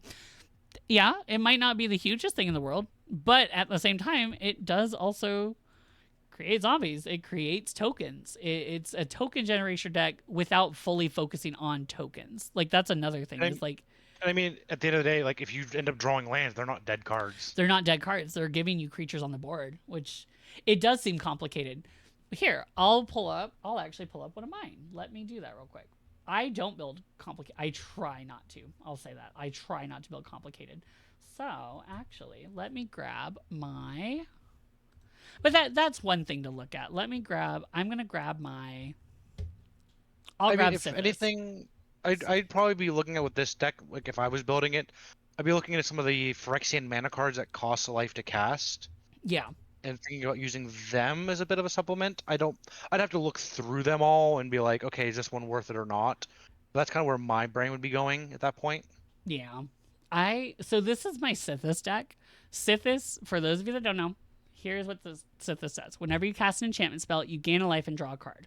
Okay, cool. I have card advantage right in my command zone, and I can get it out turn 2. Most likely turn 2. This is actually not a deck that I built with my checklist in mind per se, but I have some creatures that are also all enchantment creatures, except for Light Paws. But I have a ton of when enchantments enter. Most of my creatures are enchantments. I have 43 enchantments in here. 43 enchantments, and then my other sorceries, I have Idyllic Tutor, which is a game changer. I have Sylvan Tutor, which I believe is also a game changer, and then Teferi's Protection is my game changer. Everything else is just enchantments and ramp. Like, it's just enchantments. Like, I have, let's see, Wild Growth. I have Utopia Sprawl. Everything in this deck relies on enchantments and aura enchantments. All my interaction is enchantments. All of my everything is enchantments. And on top of that, other cards I have in my deck are also benefiting from enchantments, like Verduin Enchantress. There's that one, Sanctum Weaver, Eidolon of Blossoms, Dryad of the Illusionary Grove, or not him, Argothian Enchantress. I don't draw a dead card because everything benefits from an enchantment. And if almost over about half of my deck is enchantments, I'm not going to have a lot of dead cards. I'm going to be able to do things. And another thing, my CMC is averaging at about 2. I do very quick spells. Now, I'm not playing like huge thing or another source than export. Where do you build these decks? I'm building this one on Architect. I like Architect's play feature personally. But Moxfield's also really good. I use Tapped Out myself. Okay. Like there's a lot of different options to build these. And if you ever want, I can always send you the link for Architect too. Here, I can even like just do it here. Like, let me grab Architect. While you're doing that, Yeah. Kat made a good point. She sent me a message. She's right. Phyrexian Mana doesn't count as life damage; it counts as life loss, so it wouldn't work. So, Kat's right on that end. I'm wrong. It's okay, but like I think another thing that we get lost in, and this is kind of what Starshot said earlier, is we get so focused on, we get kind of distracted when we're building decks. We don't have like a streamlined way to get our combos out, and I think that's when we start to have dead hands. That's when we start to have not as much direction. Like with Voltron commanders, having only one game plan, but you have to wait to get your commander out, that's tough. In this deck, I don't have to cast Sithis. I can cast Eidolon of Blossoms. I can cast Enchantress's Presence. I can cast Argothian Enchantress that do the exact same thing, except it doesn't do the life gain, which I don't really care about the life gain. I'm here to draw cards. I have Architect. I sent you my build with Architect. I just normally build on EDH Reg, and I'm not sure if that's the best option. I would personally, for me, I would use Architect because you can also take a card, put it into a new category, and say, okay, this one is Protection. And then it moves to that category. I now have Protection. So if you're trying to do a checklist of like, oh, I need, for me, I'll show you my Tails deck, actually. Hang on. Let me do... And if I know some people talk about doing bracket 4, bracket 5, I have a bracket 5 deck I can show if people really want to see something like that. Yeah, this one. So this is my Tails deck. I have card draw, so I have 15 pieces of card draw, but they're also artifacts. I think I have a lot of artifact synergy here to where even, yes, I do have a lot of card draw, it's still artifact card draw. Like it is based on artifacts. Override, it's a interaction spell, but it also makes them pay for each artifact I control. Finding ways to find the interaction and ramp and things that are based on your strat, not just throwing in rampant growth because it's green, but finding like Utopia Sprawl because you're running enchantments, which means that Utopia Sprawl gets more value than it would in just being in a regular green deck. My ramp is all artifact based. It's all for artifacts. And ramp can look different too. Like I think even cost reducers, to me, I count those as ramp because they lower the amount of mana you need. There's a post there by GamerGeek. It's about the One Ring with the one with Cat's deck. I think that is Yukiko's deck it's a very good card in that deck. Yeah, that'd be one I consider. That would be something that deals damage to yourself, and doesn't it deal damage per token on it too? Like that's another huge thing. You draw cards off it and put tokens on it. Yeah. So that would increase each turn. So like thinking like that, seeing like, okay, if I have this card, but now does the One Ring still do stuff outside of your commander being on there? It still draws you cards. It still does things. Sure draws you a lot of cards. It does draw you a lot of cards. So what about the winning decks or improving submitted decks? So we've looked at some of the winning decks. Like my Tails deck, I was a Kingmaker, Yukiko. Basically what we're trying to say with the winning decks, they have a very streamlined strat. They have a very clear strategy of they're going forward. They're not trying to do 5 things at once. They're trying to do this one thing, and they have all these support pieces to do that, and they use all the tools at their disposal to do that. Swap out Field of the Dead for it. That's completely fair, Saucy Snowcat. I can understand that. Huge ramp, just so expensive. I mean, yeah, but at the same time, we're not playing paper. We're playing tabletop, so it makes it a little bit easier to run a ton of ramp. But like, I run... What's cool about my... yes, I'm going to flex my Tails deck. I don't care. Is that I can play a ton of artifacts for free, and that gives me even more ramp, because most of my ramp is artifacts. Yeah, I mean... And that ramp lets you play Tails more often. It lets me play Tails more often, even if he gets removed. I think we see a lot of decks that don't have enough ramp. So, like, Foxy's for one. Like, I talked to Foxy about the Omnath one. he has a lot of ramp and he has a ton of lands. But the problem is once you get to Omnath at like being casted for 10, 12 mana, like it becomes almost not worth it. And the problem with that is it goes to a point to where my whole deck is focused on getting this, and not just Foxy's. I want to say that too. Not just that deck, but I've seen people build Omnath and their whole goal is to get him out, and then they can't do anything. Like if they can't get him out, they can't do anything. And I mean, like the One Ring is like $80. Oh, I don't build the One Ring personally. Building for one thing is 10 times easier than building for like 2 to 3 different things. Exactly. Like if you have your strat in mind and you can find, and sometimes you have to stretch a little bit. Like, okay, let's see, my interaction. Okay, unlicensed hearse. I can remove from graveyard. Yeah, that's interaction. But like Skyseer Chariot is like, oh, like it costs a little bit more, but that's not technically countering a spell. It's not removing things, and it's only making abilities cost 2 more, but it is still interaction. I have Dispatch, which is tap target creature, but if I control 3 or more artifacts, exile that creature. I'm not running a ton of counter spells, even though I'm in blue. That's another thing. Just because you're in blue, you don't have to run a ton of counter spells. On my Forgotten Architect account, nice. I mean, but yeah, I mean, so far, any questions? I want to clarify. What's like the simplest deck you can make for Magic as a total newbie? Green Stompy. Green Stompy. If you were to do that, here, I can actually, you know what? I'll just build it right now. Let's do my decks. And then new deck. How do I do new deck again? It's been a minute. Am I done? Green deck. Start with adding 35 forests. 35 forests, and no, that's another thing I do. So I run 38 lands. I'm crazy, okay? I am crazy. I run 38 lands because you have a 97% chance to draw at least 2 lands in your opening hand doing that. It's pretty good. Or wait, that's like 38. No, it's like 90 something. Like you have a really high chance of doing that. No. So like getting mana screwed happens a lot too. And so having a way, or if you want something more aggro, I'd recommend goblins. Goblins are fun. A lot of tokens, but goblins are fun. So if you're wanting to get into it, truthfully, I recommend green. Because once you go green, you can't really go to anything else. I'm sorry. Like, you just won't feel the same. You just won't feel the same.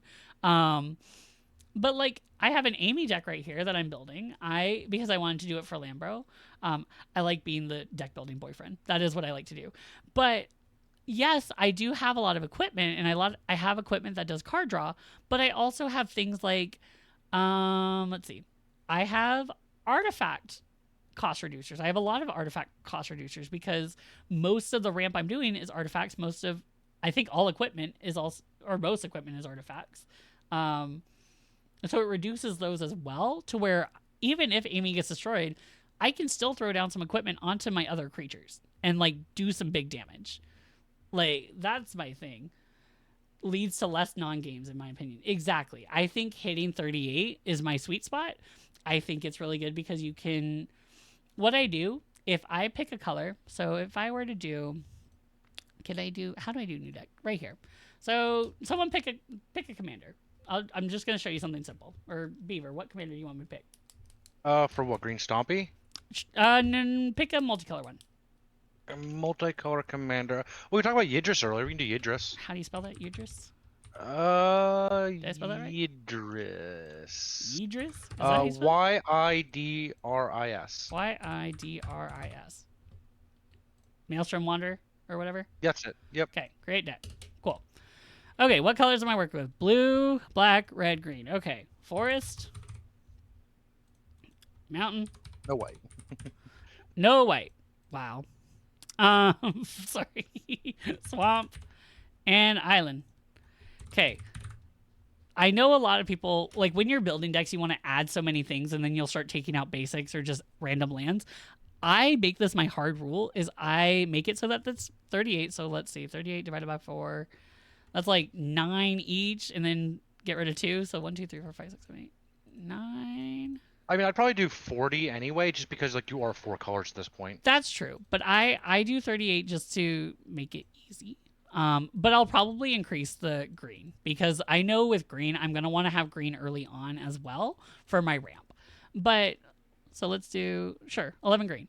So I add all the basics that I'm gonna need right off the bat. or not even. I'm not going to use all these basics. I'm going to run command tower. I'm going to run dual lands. I'm going to run tri lands. But this actually limits the cards I'm going to add. It stops me from going over to some degree because I already know I have these lands. How many multicolored lands do I normally put? So it really depends on the deck. Because if you're running monocolored, I'd always just run basics.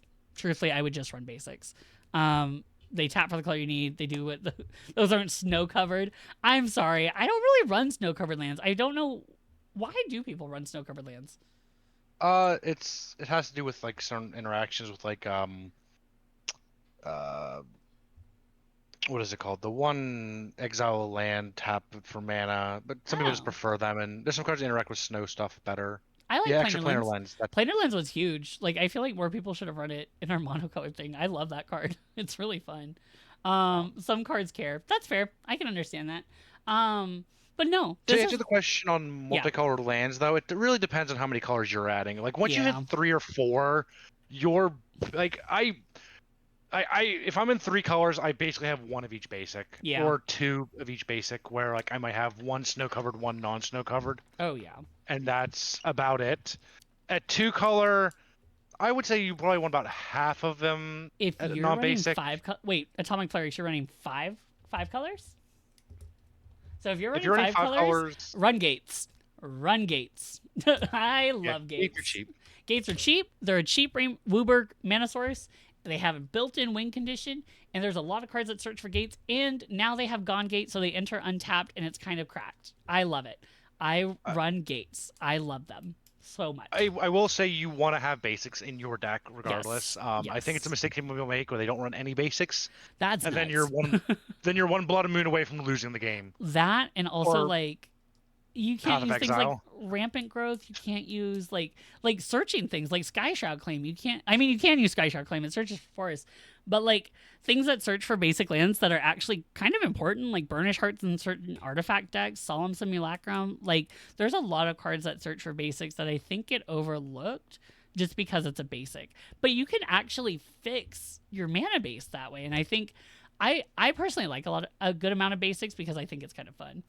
Yes, Sad Robot. I do like Sad Robot. I love him in Artifacts. He's fun. I like those cards. I like Solemn Simulacrum. I like Burnish Heart. I think they're cute. They're artifact creatures. Of course, I like them right now.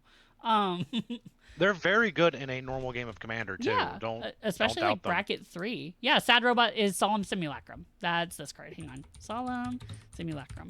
Oh yeah, I saw someone say that. Oh, Magic has crossovers. Yeah, they have Universes Beyond. Some people don't like Universes Beyond. I love Universes Beyond because if you have like a franchise that you really like, I'm not gonna say chances are it has a collab, but usually you can find something that does. Like SpongeBob has one. Avatar is getting one. So if you're an Avatar: The Last Airbender fan, there's some cool mechanics coming out. I know some people aren't excited for it, but I am.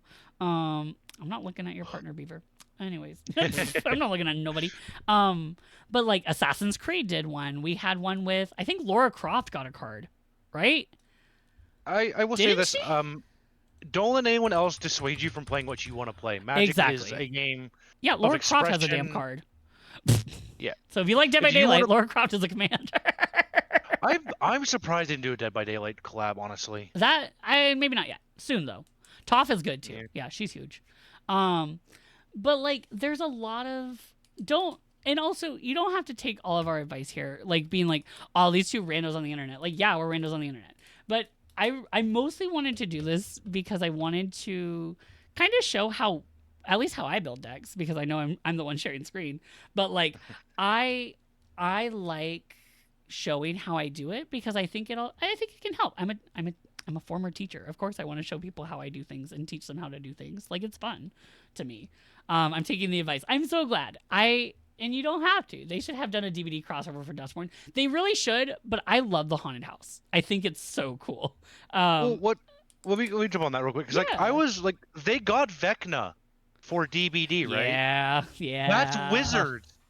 That was in the time frame for Yeah. them to actually do something. I was like, They why? had Dungeons and Dragons. They had, which I don't know. There were so many things. They had a sexy Astarion Secret Lair, which I don't want to lick that card, but that's okay. There's so many things. Like they have, hell, I think even Lisa Frank has something in here. They have the Ren and Seri one. that's like Lisa Frank Yeah. coded. They have Pride cards. They have what's another universe? They have Warhammer. I know we have some Warhammer players here. Yeah. They have Warhammer. They have. There's so many. They just did Final Fantasy. Like, I know we have a lot of Final Fantasy fans here. Fortnite had one. I actually love a lot of the Fortnite cards. Fortnite did one. There's a lot of options that you can get, and I think that's something that people look at Magic and they're like, oh, it's like this nerd game that like, oh, you're just casting. I cast magic missile like that. That's what they think it is, and I think that it's funny, but like they have Fallout. Yes, I remember the Fallout stuff, but like there's so much more to it, and Magic to a degree is becoming the Fortnite of card games. They have a lot more collabs than like Pokemon can do and that Yu-Gi-Oh can do because they're limited to their universe, and I don't really see them branching out of that. Whereas I think Magic is at a point where there's fucking Hatsune Miku. I have a Hatsune Miku deck. Like, what are you talking about? People can they can do whatever they want at this point. I'm fine with that. I know some people don't like it, but I love my little pop star princess. Like, Regardless of what anyone says, play the way you want to play and build what you want to build. Don't let people gatekeep you. Yeah, no. I am not here to gatekeep. I'm here to just I want to help improve decks. That's a big thing. I want people to come in and feel like they have a fair shot at our tournaments because I will say our monocolor event, I don't think I was fully prepared for. I wasn't prepared for some of the ban things, and I can admit that I should have looked into that more. Okay? I will admit that. And I'm sorry for those of you that felt that maybe we should have taken certain cards out, that maybe it wasn't as ready, that maybe I didn't prepare you in saying, hey, bring stronger decks. That is my fault, and I'm sorry. Going forward, I think it's good that we have this, and I'll post the VOD too in the Discord, so that way if you guys want to look back on some of this and be like, hey, what do I need? Or if you ever want to ask me like, hey, Marlon, can you look at this deck for me? Can you let me know how it's going to add up? We also, shameless plug. I'm going to show you guys something. This is something new that I added today. I hope it works. I'm going to cross my fingers it works. I have infinite channel points. Let's see. Let's do Scarlet. So here is a new channel point thing that I have. Okay. So what this does, Marlon Sugar Daddy just redeemed deck build from Marlon. So for 15,000 channel points, it does take a while. I'm going to tell you that because I don't want to be building 50 decks on a weekend. That would be nuts. And then I can't get my dick sucking in. So, and there's a quota for that. So I want to. Lambro has high standards. He has high standards, okay? And like my mouth, I have to work it all week. I have to be fluid. For all the fluid that you guys put me through, Lambro thanks you. It keeps it lubricated. Thank you so much. But so for 15,000 channel points, I will build your deck. I will build it, and you can pick whatever commander you want, but I am going to build it in my style. So it's okay if you don't like it, but doing that, like say you're having a hard week and maybe you don't have time to build a deck, I want to make sure that you guys still have options to play. And does it also keep you in stream? Duh. Like, it's fun. But I like building decks, and I like talking about it, and it's fun, and I can like geek out about it and be like, look what I did with your deck, and you'll be like, Marlon, that's literally a fish deck for my demons deck. And I'm just like, yeah, and like, it's cool. Like, shut the fuck up. So, don't worry, if you give it to Marlon, I will help. Yes, Beaver will sure help. It works. But no, I would build it so that you have a good chance. Like, I've noticed when I play, even though it's my event, thank you so much for the bits, Atomic Clerics, I appreciate it.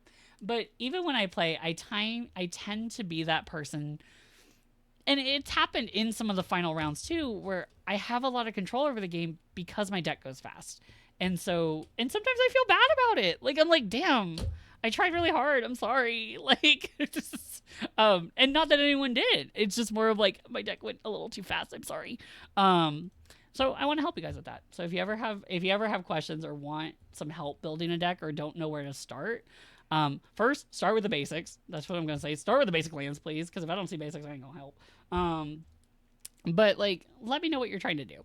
And if you can't summarize your deck into 2 sentences of what you're going to do, so, like, if I go to, let's see, my decks. Let's go to Scarlet. Okay, this was my monocolor deck. This is Scarlet. So, what Scarlet does, she casts things from exile, and we benefit from casting from exile. None of that has to say, I have to have Scarlet out so I can do this, so I can cast all my artifacts, so that way I can do this, so that way I can cast my Orc Shaman, so that I can get Wild Magic Sword, blah, blah, blah, blah. Like, I didn't have to say all that. I said, Castings from exile, benefit from casting from exile. That's it. You can figure out your win con from there, but usually my win con is like, I usually have to find that out just through building the deck. Okay. Yeah. What about adjusting decks? Yeah, we're going to do that now. Okay. So do we want to start looking at some? Yeah, we can look at some decks. Okay. Let's see. Let's look at, actually, Atomic Cleric, since you brought it up. Let's start with yours. So, oh, page not found. Diva. Oh, is your deck private? That might have happened. It might have happened. If you can make, like, if I pay the 15k points, yes. Oh, if you just need, like, some small adjustments, let me know and I can get to my free time. But, like, for me building a deck from scratch, 15,000 channel points. Jigs. Well, hang on. Yeah, it is. Do you want to set that to unprivate? Jigs, we're gonna kind of go down the line. Andros and Taffy and Shadow, you guys were some of our finalists. Yukiko was also one of our finalists that we looked at earlier. Perfect. Let me know when it's fixed. That way we can look at it. Not yet. Let me know when it's ready. Okay. How about this? I'll go to Jigs first. Let's just so we can get steam rolling. Okay, so Jigs built a Rakdos. This is his commander. This is also Jigs. Are you okay if I say your name? Well, crap. I didn't think about that. Womp womp. Anyway. He's fine with it. It's updated. Okay. So, Far Fortune, End Boss. Start your engine. Whenever you attack, Far Fortune deals 1 damage to each opponent. Okay. Max speed. So, I'm going to be honest.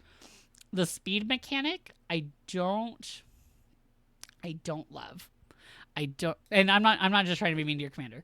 I don't like the speed mechanic when it's over 2 mana to play, because that's 4 turns that you have to wait. So if a source you control deal damage to an opponent or a permanent an opponent controls, it deals that much damage +1. Okay, so we're doing pinging, I think. Let's see. Maybe board. I'm gonna ignore that. Nice damage. I don't look at maybe boards. Let's see. 8 swamps. Okay, we have basics. I'm gonna help. Let's see. So how are we organized? Okay, we have burn spells, counters, discard. Whoa. Okay, here's what I'm gonna say. First things first. There's a lot of categories. And now if it works for you, totally fine. For me, when I see a lot of categories, I can't really pinpoint what you're trying to do. So in like, see, Atomic Flurries, it does seem a little, but it is a cube, by the way. I didn't make those. That's default. Okay, wait, what? It's default. Oh, hang on. I might be able to deck filters. Categories. Can I update it that way or no? How does that work? Yeah, it kind of auto sorts them into categories. I kind of understand. Let's see. I don't like that. I did not know that. Okay. Full deck. Categories. Burn. Nope. Type. Okay. Type's good. Yeah, I like type. Okay, let's first see. So you have 35 lands. Already, I would say cut some stuff to add lands. Enchantment. I mean, it depends how. If the deck's low to the ground, you can probably get away with 35. I would still try to run more. We have some stuff in 5. We have like 10 cards. That's 1/10 of your deck. That's over 5 mana, and you're also. I like that it's peaking at 2. So I just normally say set it to types. That's fair. So what I do, I separate them by the 4 things of card draw, ramp, strat, and interaction. Those are my 4. That's how I organize it. But you don't have to organize the same way. So we have an okay ramp, equipment. I need to go back to the other one so I can at least understand what's going on. Okay, I do. So I see drain, I see burn. You're doing damage +1, which I understand. I think what I would do though, for me, I would focus on Hannah, not right now. Okay. I would focus on doing something with like Sir Conrad. I am biased. I love Sir Conrad. But I would focus on doing something with like Sir Conrad when things die is really good because you are going to be attacking. So if we look at your commander, when you attack, she deals 1 damage to each opponent. So what you'd want to do is have things that, like Karlach, having multiple battle phases, dealing damage, but also when you're going to be battling, things are going to die. Things are going to get blocked. Things are going to, or they're going to get through for more damage. Like, that's kind of a win-win there. Like, I think the speed demon, yes, start your engines is good. I think he's here because it's max speed. That makes sense. But you're losing life. And you're losing a good amount of life. Jesus. You're losing 4 each turn, which is kind of a lot. And I'm not seeing a lot of life gain. The drain, yeah. But, like, we only have 1 life gain here. Truthfully, I would... And we only have 8 ramp. That's another thing, that I don't think that this deck is built fast enough. I think it needs... If you're going to go balls to the wall, swinging, attacking and stuff, you need more ramp. I would say at least get to 10. But since you're trying to go faster, I would say 15. I would say 15 because you want to have mana to go. And I don't personally count Dark Ritual as ramp because it's only fast mana. And I just built her. That's sick. No, yeah. I think she's cool. I think she's a really cool commander. I think... What would I take out? Do you want to throw your hat in here? I mean, there's a few things, like, to me, I'm not the biggest fan of, like, City on Fire. Okay. Like, you're looking at 8 mana stuff. That tends to get a bit hard to play. Let's see. Where's City on Fire? It's an enchantment. Okay. Well, I have to find it. See, that's another thing is, like, I understand that you didn't organize it this way, but I would say when you're making your decks to everybody, separate it into your own categories. That way it's easy to look at what you have and what you can cut. Like, right now, yeah, you can cut a pinger, but, like, you could also put the pinger in drain. You could also put these in burn because they deal damage. Like, they can do multiple things, and I would rather this be in strat. So, like, that's your strategy. You're doing burn. It does have Convoke for what it's worth. Which one does? City on Fire? Yeah, it does have Convoke. It does. Wait, what the fuck? I mean, the creature count is what? What's the creature count? Hold on. Let me go back to... Categories. Type. 35. It's 35 a good amount. That's a creatures. lot of creatures. You're going to be swinging a lot. But, like, but at the same time, I feel like... I mean, I could be wrong. So. Well, a lot of these creatures, let's see, up until 4. Truthfully, since you're not in green, you're going to see mostly the low to the ground creatures, maybe one of these in a turn, per turn, too. Because you don't have enough ramp to get up to more. Thank you so much for the follow. Hey, CJ, what's going on, Diva? I feel like this was me putting my paper deck into Architect. No, that's okay. Hey, I don't want this to come across as like we're ripping it to shreds. I'm just saying what we could improve. And at the same time, I think it is a really cool deck. I do think you have some really good things here. You do have that's maybe board. You do have Karlach to give extra combat steps. I would focus on that extra combat then. I would focus on having a lot of things with attack triggers. Because let's see. Let me look through some of these dudes. So, like, he has double strike, but he doesn't have an attack trigger. Sacrifice another creature, so we're sacking. There are a few cards in here that do start your engines early. Yeah. The Gas Guzzler Which is good. And the Brash Burnout. And Drider. Okay, that's good. Because that's my thing that I worry about with Start Your Engines is that it takes a few turns to pop off. I do like that you have some low to the ground ones that can start early. That I did not realize at first, so that's good. As someone who's played against this deck, actually, yeah. One thing I can say is I think it has a bit hard time recovering once someone like rips your board apart. Well, and that can be sometimes tricky to deal with. Yeah. Like, I'm seeing this. I want, like, I'm almost halfway through the creatures, and I'm not seeing a lot of attack triggers. Okay, this one has an attack trigger. There's a few good things in there that aren't. Like, Orcish Bowmaster is fantastic. It is. That's really good. I like. What I do like. I'm a Lagomos fan as well, by the way. But I do. Sorry, I feel like I'm coming off kind of negative. That's my bad. I need to fix that a little bit. You do have stuff in here that I do like. I do like the Karlach. I like the big spells. I don't personally play. I don't personally play big spells. But, like, let's see. So, like, Lord of Pain. Your opponents can't gain life. Whenever a player casts their first spell each turn, choose another target player. The Lord of Pain deals damage to that spell's mana value to the chosen player. Okay, so for this card, I'm just going off of random card. For this one, I would rather see something that attacks, something that makes you want to attack. I can't look too hard, but they are playing Descent into Avarice. I think I saw that. Where is that? This isn't... It's not bad. I think I would just want... If you're gonna go hard attacking deck, I would want to see more ramp. At least my recommendation would be add more ramp, add more on attack triggers, and I do like, but keep the low to the ground. Start your engines that way. When she comes out, it's already going. Descent I is also such a think wild a bit more card draw would not hurt this deck. Yeah. I do see some things in there, but like so when you're at 2 colors, I'm starting to think of like Necropotence, Greed, stuff like that. Get Deadly you going. Dispute if you want to start sacking things. Erebos, because like if you're Yep. doing the damage thing, you kind of want yourself not to gain life. I think Erebos is like, yeah, I think Erebos is almost like auto include, just because like, oh, you can't gain the life. And by the way, it's a Yeah. card draw strap to him. They have It's Warhammer Set Lord kind of- Wings type. Yeah, Shadow Phoenix. Love Deadly Dispute. Deadly Dispute's fun. I like sack outlets, that's why.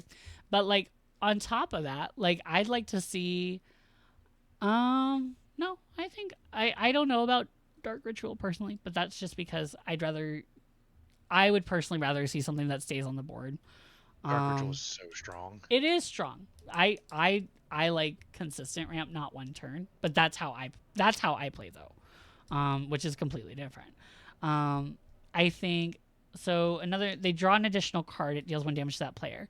Again, this is when yes, it's dealing a damage. It's pinging, which yes, that is kind of what you're wanting to do with your commander. But I also, because she has something that's like whenever you attack, she deals a damage, and you can have that without start your engines. That's kind of cool. I would say focus on attacking, focus on swinging and dealing damage that way, because she pings damage either way, and she'll get that extra 1 damage, and that builds up a lot over time. Like that would be really good. See EDH in combo. I think it can be really good for casual, especially if you have like a low to the ground commander. I think it is good, but I like Night's Whisper. I like Sign in Blood. Like these are cards that I love. I love these because like you just get to draw and lose some life, and you're in Rakdos. You want to use your life. What the hell is happening? We're just talking about deck building and stuff. Yeah, but like yeah, I do like the theming of the deck, and I like the Rakdos colors. I would just want to see more attack triggers and more ramp and more card draw. Like more base kit, basically, because when even when I look at categories, there's a lot going on. It's for me personally, it's a lot. Which I know that's how Architect does it though. That's not your fault. For me, the big thing I think, like I said, I played against this deck. I always feel like with this type of build is like once you're behind, it's so hard to claw your way back up into it. Yeah. And I think there's a lot of cards that like are not bad cards. I like Bloodthirster. Bloodthirster. He is definitely someone you want to put in. I have like Underworld Dreams where it's like they lose a life when they draw a card. Like I get it. Like oh they draw a card, they take 2, but that's such a slow way of ending the game. Yeah. And you don't have any wheel effects to like really get that popping. Like get the drawing going, getting the like I like the extra combats, and I like. Because it's Rakdos. You have a lot of haste options too. Like that's huge. Fear of missing out's really good for stuff like that too. Yeah. Only 2 wheels. Yeah, if you're gonna want to go on the drawing and dealing damage that way, you'd want to run a lot of wheels. Barb Shocker and Dragon Mage. Yeah. Like yeah. I mean, the Dragon Mage is how expensive to play? 7 to play. 7. but it isn't on attack trigger, and you can do it multiple times with your multiple combats. I do like that. Yeah. I think that's cool. I think if you're gonna have effects like that draw you cards, make them repeatable with multiple combats. Focus on multiple combats, because if you can consistently get multiple combats off, you will get these effects more rather than. And I another thing that I also think is really important with Commander is, like I've been saying, streamlining your deck, but also making it simple. So if you have a piece that's like, hey, it deals a damage when you attack, okay, put it on the field. you have 3 things that are like they deal 1 damage when you attack. Now you can just look at those 3. You know they deal 3 damage. There you go. Like very quick and simple. And that makes it easier to kind of see as you're playing with the simple build, see what other things you can add without taking away from the main focus, which is attacking multiple combats. So, yeah. Did that help a bit, Jigs? I hope it's not too bad. I just realized I'm kind of worried about hurting people's feelings. Like I know I can't be. I have to like be real about it, but I'm like being kind of. Nah, Jix has got thick skin. I know, but I'm worried I'm gonna go to someone that doesn't, and I'm like, oh shit. So, also Hazret. I do like Hazret, by the way. Hazard is fun. They're fun. There is 2 hazards now too. Yeah. I know they're cool. The Minotaur that adds combat is that I know who you're talking about. What is he? What's his name? But like Bloodthirster, definitely an add-in. There's the Hellkite. I think Hellkite's in here, right? Maybe. Removal. What's this? Draw. I don't see a Hellkite. Hellkite's a big one. Another extra combat. Where is the not disrupt requirement? It's that one where you get to pay 4 and you get an extra combat. There's the Train Spree one too. Oh, there's the one that's in the Kefka build. It's I know what it's called. So like having multiple instances to do extra combat. Okay. Hey Diva. Okay, you're like done with me talking. I get it. There's Oh my god, thank you. Seize the Day. Seize the Day is absolutely phenomenal. That one's good. That one's really cool. That's the modal one from Outlaws, right? That's the flashback one. It's 4 mana, untap a creature, get a Thank you, extra Miggy. combat phase. Aggravated and then Assault. have flashback. Yeah, Repeatable. You can do it multiple times. Now, Jigs, I do see that it is wanting to ping. I think there's just a lot of different things that trigger the ping. Whereas if you can have something that is like one thing that triggers it and you can do it multiple times, that would be better than waiting for each of these things to happen. And you have to, another thing, you got to remember that they're going to happen. I forget things in my commander decks all the time. I forget triggers. I forget when I have like 5 different triggers from Enchantress, I miss a thing or 2. It's crazy. It's a lot. Okay. Any more questions, Jigs? Or anyone else have questions or things that think maybe Hellkite to take artifacts? Wait. Hellkite's the one that adds a combat, right? When it attacks? Hey, Magla. Is that it? Is that what it is? Spiteful Vision, very good card, but very situational. Yeah. Oh, I also like Wheel of Misfortune. That's just a fun wheel effect and it's fun. Hellkite Charger, thank you. Oh, Combat Celebrant would also be pretty good. Yep. Okay. Jigs, you taking notes? With Dethrone, yep. Yep. Don't worry about being mean to my deck. I'm open to criticism and I got thick skin. Well, I have other thick things too, if you know what I mean. Ayo! I didn't press the sound effect in time. It's fine. It's fine. Sorry. Okay. Any more questions? And then we can move on to, let's see. Atomic Clerics, did you fix your deck? Ayo, I know. Are you surprised? You guys should not be surprised. You really shouldn't.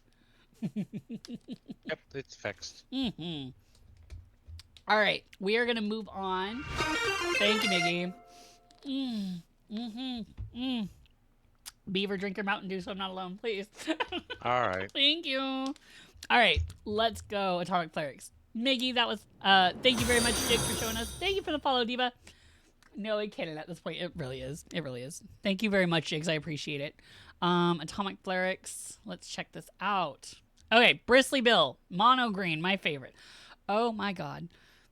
And I know that's just me. All right, I see 18 ramp. I'm already happy. Okay, I am really happy seeing 18 ramp. What does Bristly Bill do? Okay, low to the ground. Sorry, it's default. Nope, that is okay. That's not your fault. Whenever a land enters the battlefield under your control, put a +1/+1 counter on target creature. Okay, so we're doing landfall. We're doing multiple landfalls. We're doing... Right? Is that the goal? How does one join the Discord? Oh, and bio is valid. Uh-oh. What do you mean? That's not good. Here you go, Diva. There's a link. There's that one. Has popped the daily bubble. Welcome back, Cup. How are you? Discord. There we go. Thank you, guys. So, let's see. Landfall counters. Okay, that is what we're doing. So, we need to look for... Already, I see 18 pieces of ramp, which... is more than enough. I love it. It's gorgeous. Definitely what you need. Wait, what? Additional lands. So that's what we're really going to want. We're going to want things that add additional lands, that you can play additional lands from your hand. Let's see. Yeah, I mean, is Our there an forest Azusa in land. this? Azusa? I'm not seeing her yet. Azusa would be good. Plus, she has a Miku art. Just saying. So Azusa would be huge. That would be... So Azusa Lost But Seeking. She lets you play 2 additional lands on your turn. I don't see Explore. I like Explore. Because I see... Let's organize it by... Can I organize it by mana value? Oh, I can't change it. Oh, there we go. Oh, no, it is. Okay. Let's see. Curve? Ooh. Oh, there's a lot. What's your curve? Okay, well, you are green, and you are ramping. So, I mean, that's not... In 35 forests. I would run more lands. Just right off the bat, I would run more lands. I mean, I'm happy with that amount of land count myself. Well, but, I say that just because if we're going to be playing multiple from hand, I would say add some more. So we're doing tokens and +1/+1. There's a lot of high cost creatures in here, which totally fine if that's what you want to play. I would try to cut some of the higher spells, because if you get them early game, they can be dead draws. Like, that's my thing, because I'm not seeing things that cheat them out.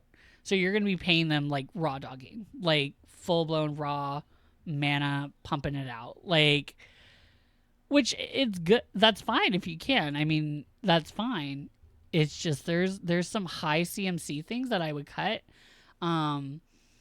because I mean, if they're ramping hard, they're gonna have the mana to play those high CMC things. I just say I'm someone that likes, and I have to preface that how I play is different. What I do, I like to play multiple spells on a turn and like to have mana up. Then again, it is green. It is green, so there's not gonna be a lot. But like explore for early ramp and things that like, what's another one? Crop rotation? Is that like explore, or is that something else? One game, not turn. Fair.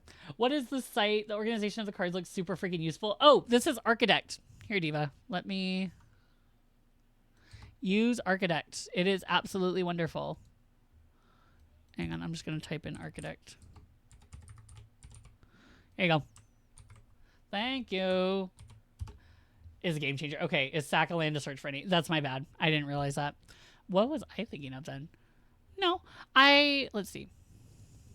Hang on. Beaver, do you want to add anything real quick? Yeah. I mean, with me looking at this, like, I like what you're doing. I think the big creatures are fine. I think my thing is, like, I'd probably be running things like Exploration, Case of the Locked Hothouse, and Azusa to play more lands on my turn. Yeah. Because, like, if you're going to cultivate or, Balagat and all that, like, there's good tools. I think just having some extra land drops might not hurt. So, yeah. Like some just things that allow you to play more lands on your turn. Yes, the ramp is good. I like your ramp. I really do. Just having more ways to play more lands so that way you can constantly trigger Bristly Bill. Because he's really low to the ground, which is really good. You can easily play him for 4 more mana very quickly, which is good. Counters is fine. I mean, I'm not seeing any reason why those wouldn't be good, because you're playing, let's see, creatures. How many creatures we got? A lot. 31. 31. Okay, yeah. So there's a lot of creatures that you're going to be doing. Giving them a lot of things. Doubling season, really great. Fog, also good. Okay. I will say, I mean, you have a lot of really high-powered creatures, though. I mean, it's still good for protection. I would actually switch this for, like... Oh, no, you already have it. Never mind. Heroic Intervention. Let's see. Gaia's Gift, really good. Tamio Safekeeping, very good, easy +1/+1 counter stuff. This is huge. Like, you have a lot of things. Indestructible, that's good. Oh, I didn't even know that card existed. That's cool. This deck is, like, it's pretty tuned to what it's doing. Yes. I think where What about I probably have recovery, some though? multiple land drops, and I'd probably have a bit more. It's hard to find answers in green, but like Oracle of Beast Moldiah? Within, Oracle of Moldiah. What's that one do?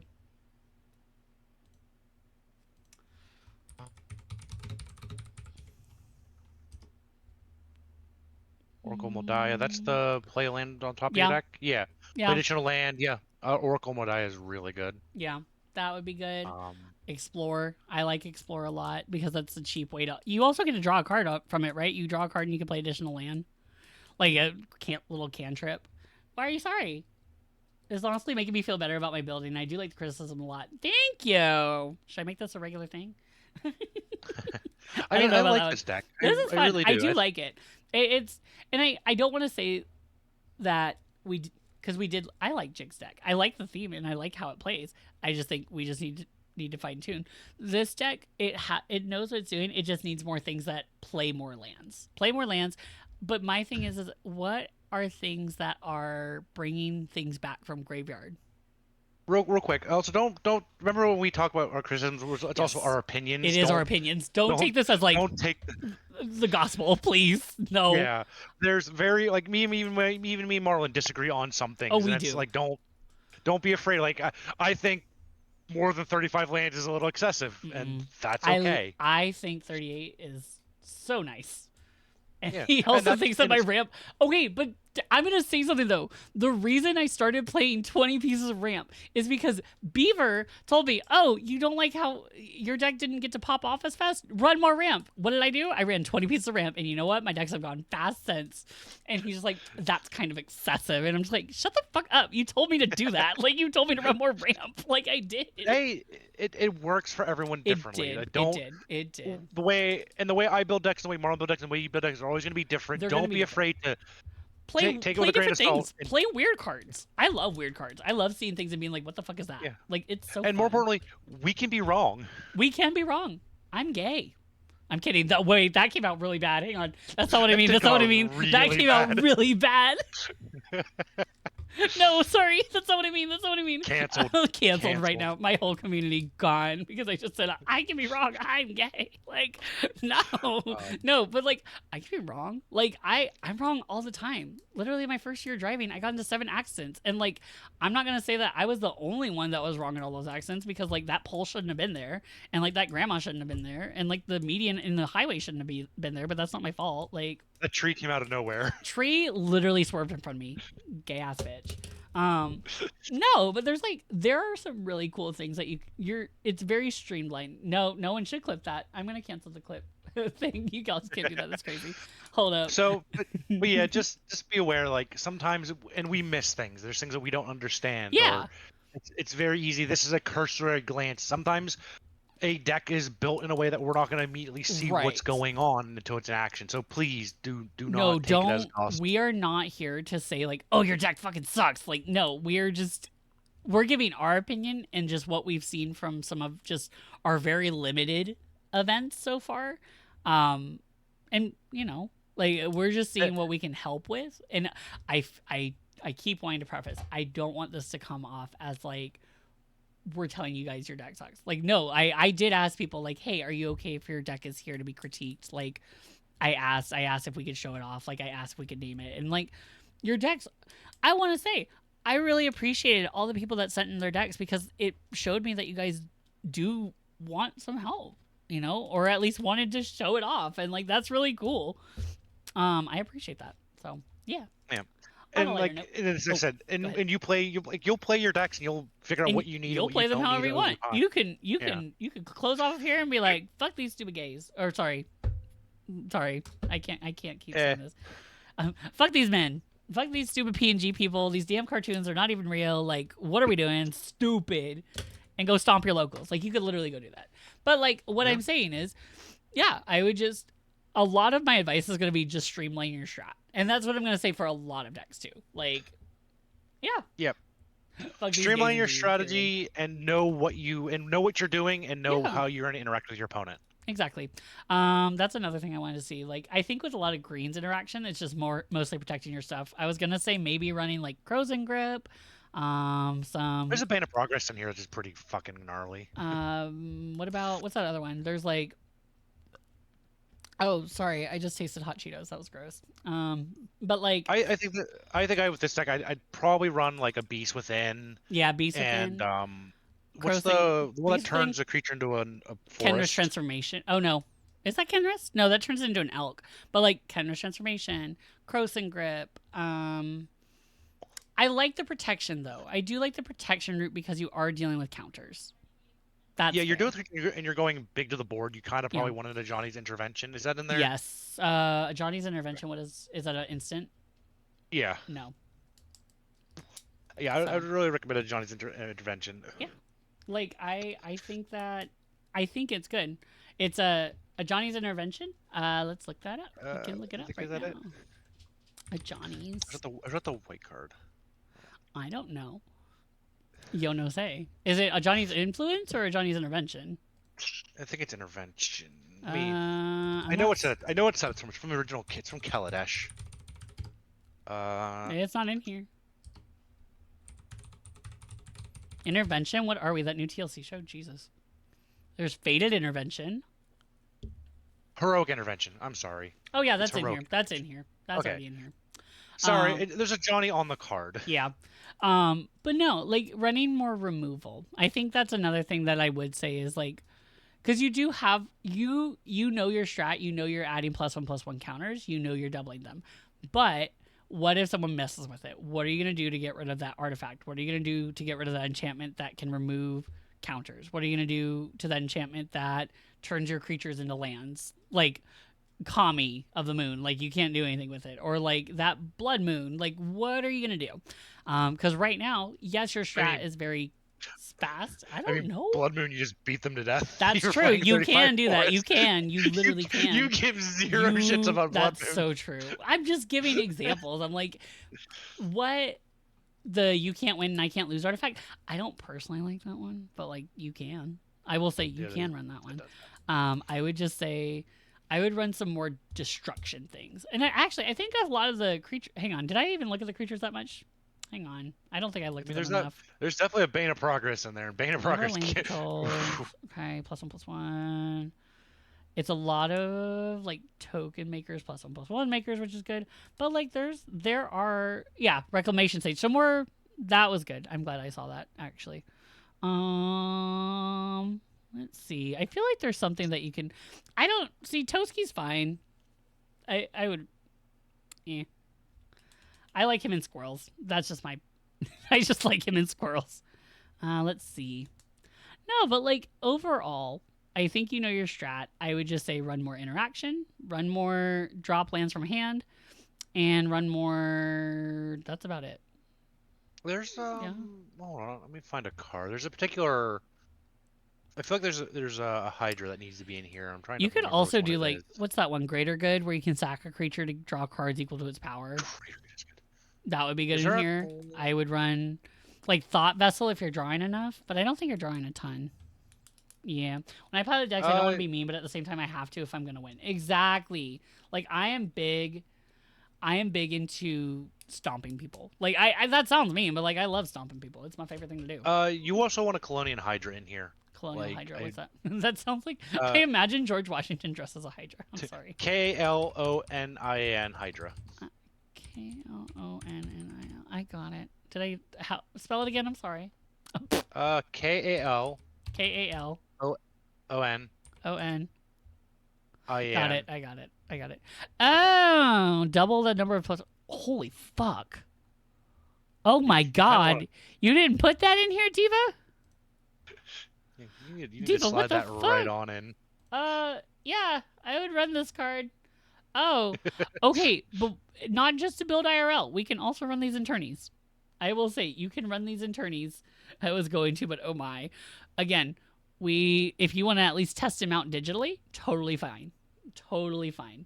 Because, like, I can't afford every deck that I build in here. That's crazy. All right. Are we good? Yeah, I mean, that sounds Anything pretty else, good. Atomic Flarix? Thank you for showing us this, by the way. I appreciate it. Makes it really fun. I mean, that's kind of the nice thing is like having them also like you say, hey, how about this card that you didn't consider? Digital? Oh, you mean like play digitally? Yeah, we do. So actually, this upcoming Monday, we're doing our regular Bracket 3 Commander, which, looking at your deck, we have two Game Changers. You could actually add it. You could add another Game Changer. The deck looks good, ready to go. If you wanted to send this deck list to me to submit for our tournament, totally good. And we could play it on Tabletop Simulator. You totally want a Gaia's Cradle in there. You would definitely want a Gaia's Cradle. That would be crazy. Well, for Yeah. online, I would not recommend buying one in real life. No, I meant like I'm saying if you wanted to compete in the tournament, tabletop sim? Terra Yeah. Symbiosis would be wacky. Oh, girly, no, do not pay 20 for tabletop sim. Oh my god. Look, I will message you after.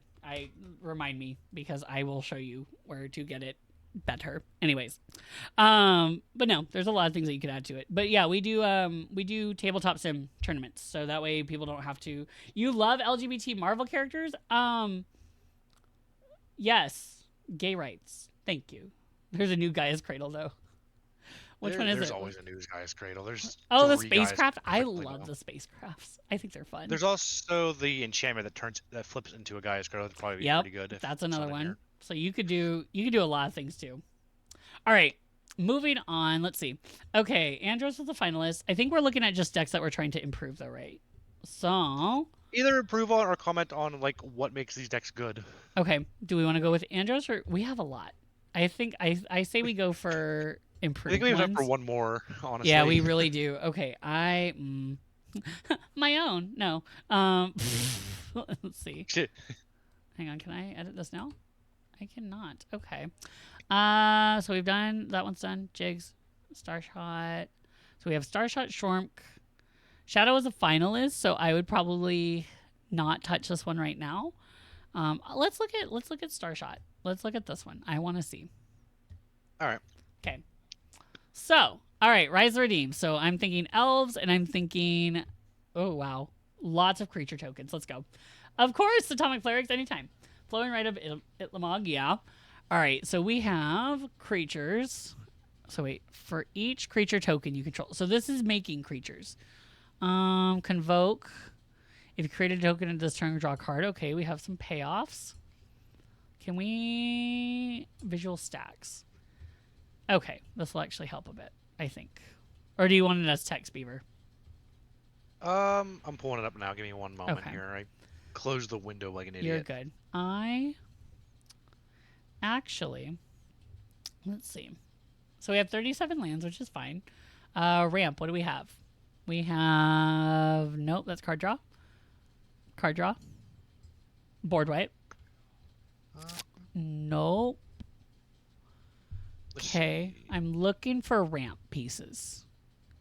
I mean, so yes, this deck does go fast because your commander is very low to the ground. My only problem is like, where are our ramp pieces?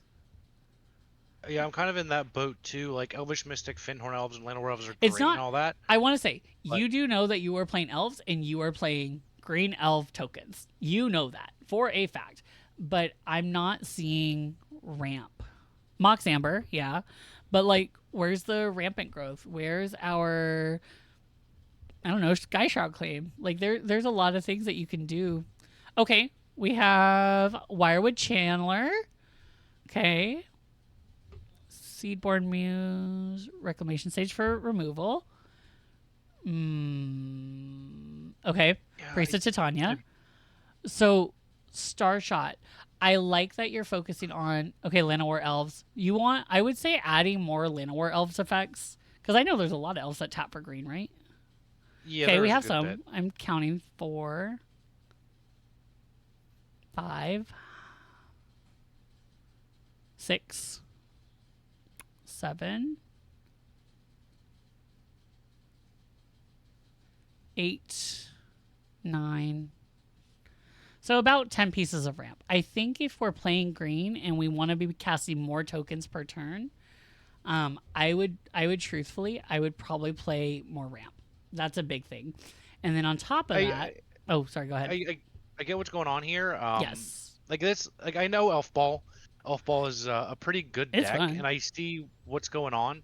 There are some expensive spells in here, and again, I like the cheap to the ground Elvish Mystic and all that, but I've seen many of them get board wiped, and then your so ramp far is behind. gone. Like it's not Yeah. it's not great. Like your deck is great. Sorry. The getting board wiped is not great. That's what I'm saying. I'm just clarifying. I'm like, oh shit. But like I would say Like Halo Fountain to untap and then tap again some of your creatures. That's great. My only thing is that yes, Elf Ball is great. I do think we should have some cards that search for lands and put lands onto the battlefield because those can't be usually it's very hard to destroy basic lands. Like turning on global tags helps. Yes. Walker also makes elves. Yes. I do like global tags. Hang on, what's global tags? What is that? No, we want grouping. I'm a little lost on what that is. I would say, like, because I think if you're able to get more lands during your turn, then when you play these other big mana busting elves, like, it'll feel better, at least to me. Because if I lose all of my stuff, because also, how are we getting things back from the graveyard? If say you do get board wiped, how are we getting some of your ramp pieces back? How are we getting some of your token doublers back? Yeah, that you do have a lot of card draw. I will say you do actually have a lot of card draw that I'm seeing. I like Jaheira. Jaheira is really great. I do think card draw is good because like you can ramp in a sense that way. So I kind of get what's going on because you have the low to the ball elves that you can play quickly, and then you can get the ramp going that way. I think a good amount of mass protection. That's good. I just think just in case we can't get those mass protection things, it would be good to have some things to bring some lands in. That's all I'm saying. I think that would be good to have, like your commander sphere. And if you don't need it, you can crack it for a card draw. Soul Ring is in here. No, Soul Ring is not in here. Like Soul Ring would be great. Yeah, slide a Soul Ring into this, please. Arcane Signet. Like, I like Arcane Signet. It's fun. More things. I get what he's doing. Like, I do. I get it. I get the card draw like is to supplement the lack of ramp. Exactly. I'm just concerned that you're not going to get the lands out that you need right away. I'm scared of one board wipe, and then you're kind of not back at exactly square zero, but you're say you don't have your protection, like because it's again 100 card singleton. If you don't have lands and you're primarily focusing on creatures being your ramp, you lose them, and then I'm not seeing a lot of ways to get them back. I could be wrong. I might not be seeing something.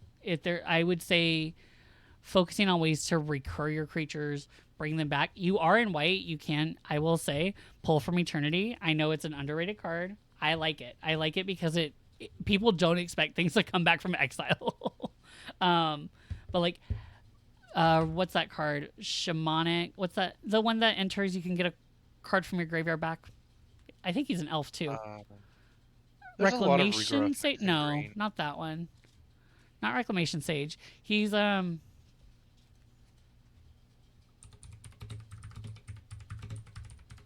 graveyard to hand green. What is he? I know what I'm talking about. I literally know what I'm talking about. Not that one. He's a creature. Am I dumb? Sevine's Reclamation, also really good because you can ramp that way too if you discard lands. Mill 3 cards. Also really good if you want to bring all your lands back. What is he? What is his name? He's 1 green. Scryfall maybe? Yes, I was looking at Brazella. A card that's expensive that if the deck is ramping, like Praetor's Council is also a good way to get all your stuff back. What is he? I'd say have more searching ability for either ramp or getting more than one card that gets all stuff out of grave. Yeah, like having things. There's that one that like you can declare a card type and add all back to your hand, like all creatures back to your hand or all enchantments back to your hand. I'll have to find that card because I know what you're talking about, Shadow. There's a white card that gets all creatures out of grave and puts them back into play. I can't remember what that card is. Eternal Witness? That one. Eternal Witness. Really good card. You can get a single card back. I like the one Shadow's talking about. Ascend from Avernus, yeah. Mass Recursion, because here's what I would do. I would either add more Mass Recursion spells or just more graveyard bring back things, or I would bring more ramp to get your lands out. So that way, when you do get these really big elves out, and in case they go, you still have that green feel good ramp. Like that is big. That's huge. One thing to also consider, there is Birthing Pod would also go pretty well in Yeah, this deck. Birthing Pod, Evolutionary Leap, also really good. Because like, if you're making tokens, you can Birthing Pod into an Elvish Mystic or Finhorn Elves, and then eventually go into like your Elvish Warmaster. In the standard and all that. Aristocrats deck right now, I do not know standard, unfortunately. I wish I'm I also did. not super familiar with standard right now, so I can't help much either. Matilda, I don't know what's going on. Oh my god. Fuck. Oh my god, am I British now? Confirmed. Maybe. I might be. Oh my god, tea and crumpets who? Anyways, no, Shamanic Revelation is really good. I like that one. You do have some mass card draw as well, which is good.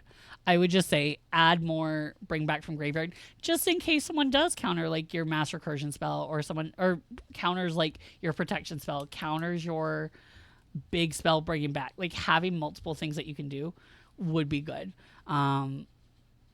Because yeah, that's kind of what I would say on that one. Any more questions? Or what else you got, Beaver? I know he has a Seaborn Muse in here, but not a lot of things that care about Seaborn Muse. Well, that's when having, more lands and more artifacts would be good. Oh, yeah. For me. I just think a little bit more early game ramp is what I would probably suggest. It'll help your just deck to go get faster. The engine going.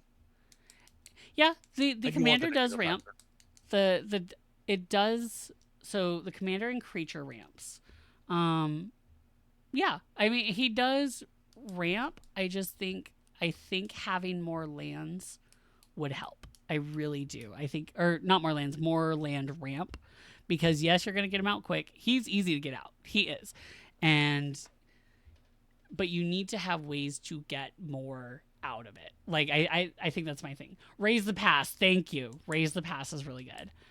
Star shot for Raise the Past. Okay, images. What's this one do?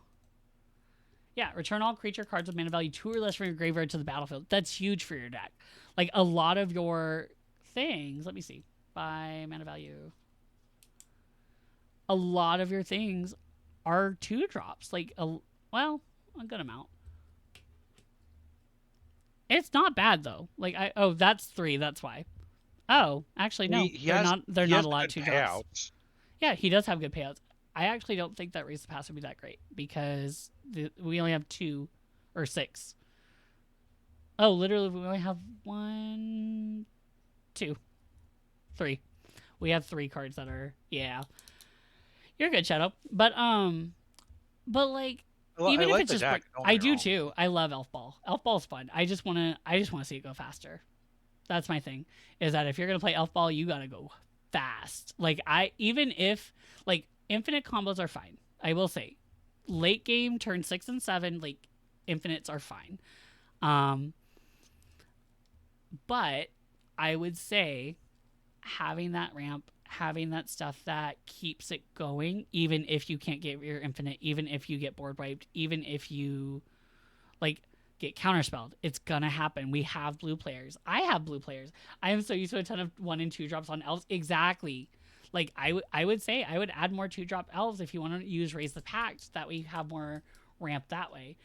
Because ramp can look different for other people too. I want to say that. Like I like cost reducers, and if you can cost reduce elves, Jesus, that's wild.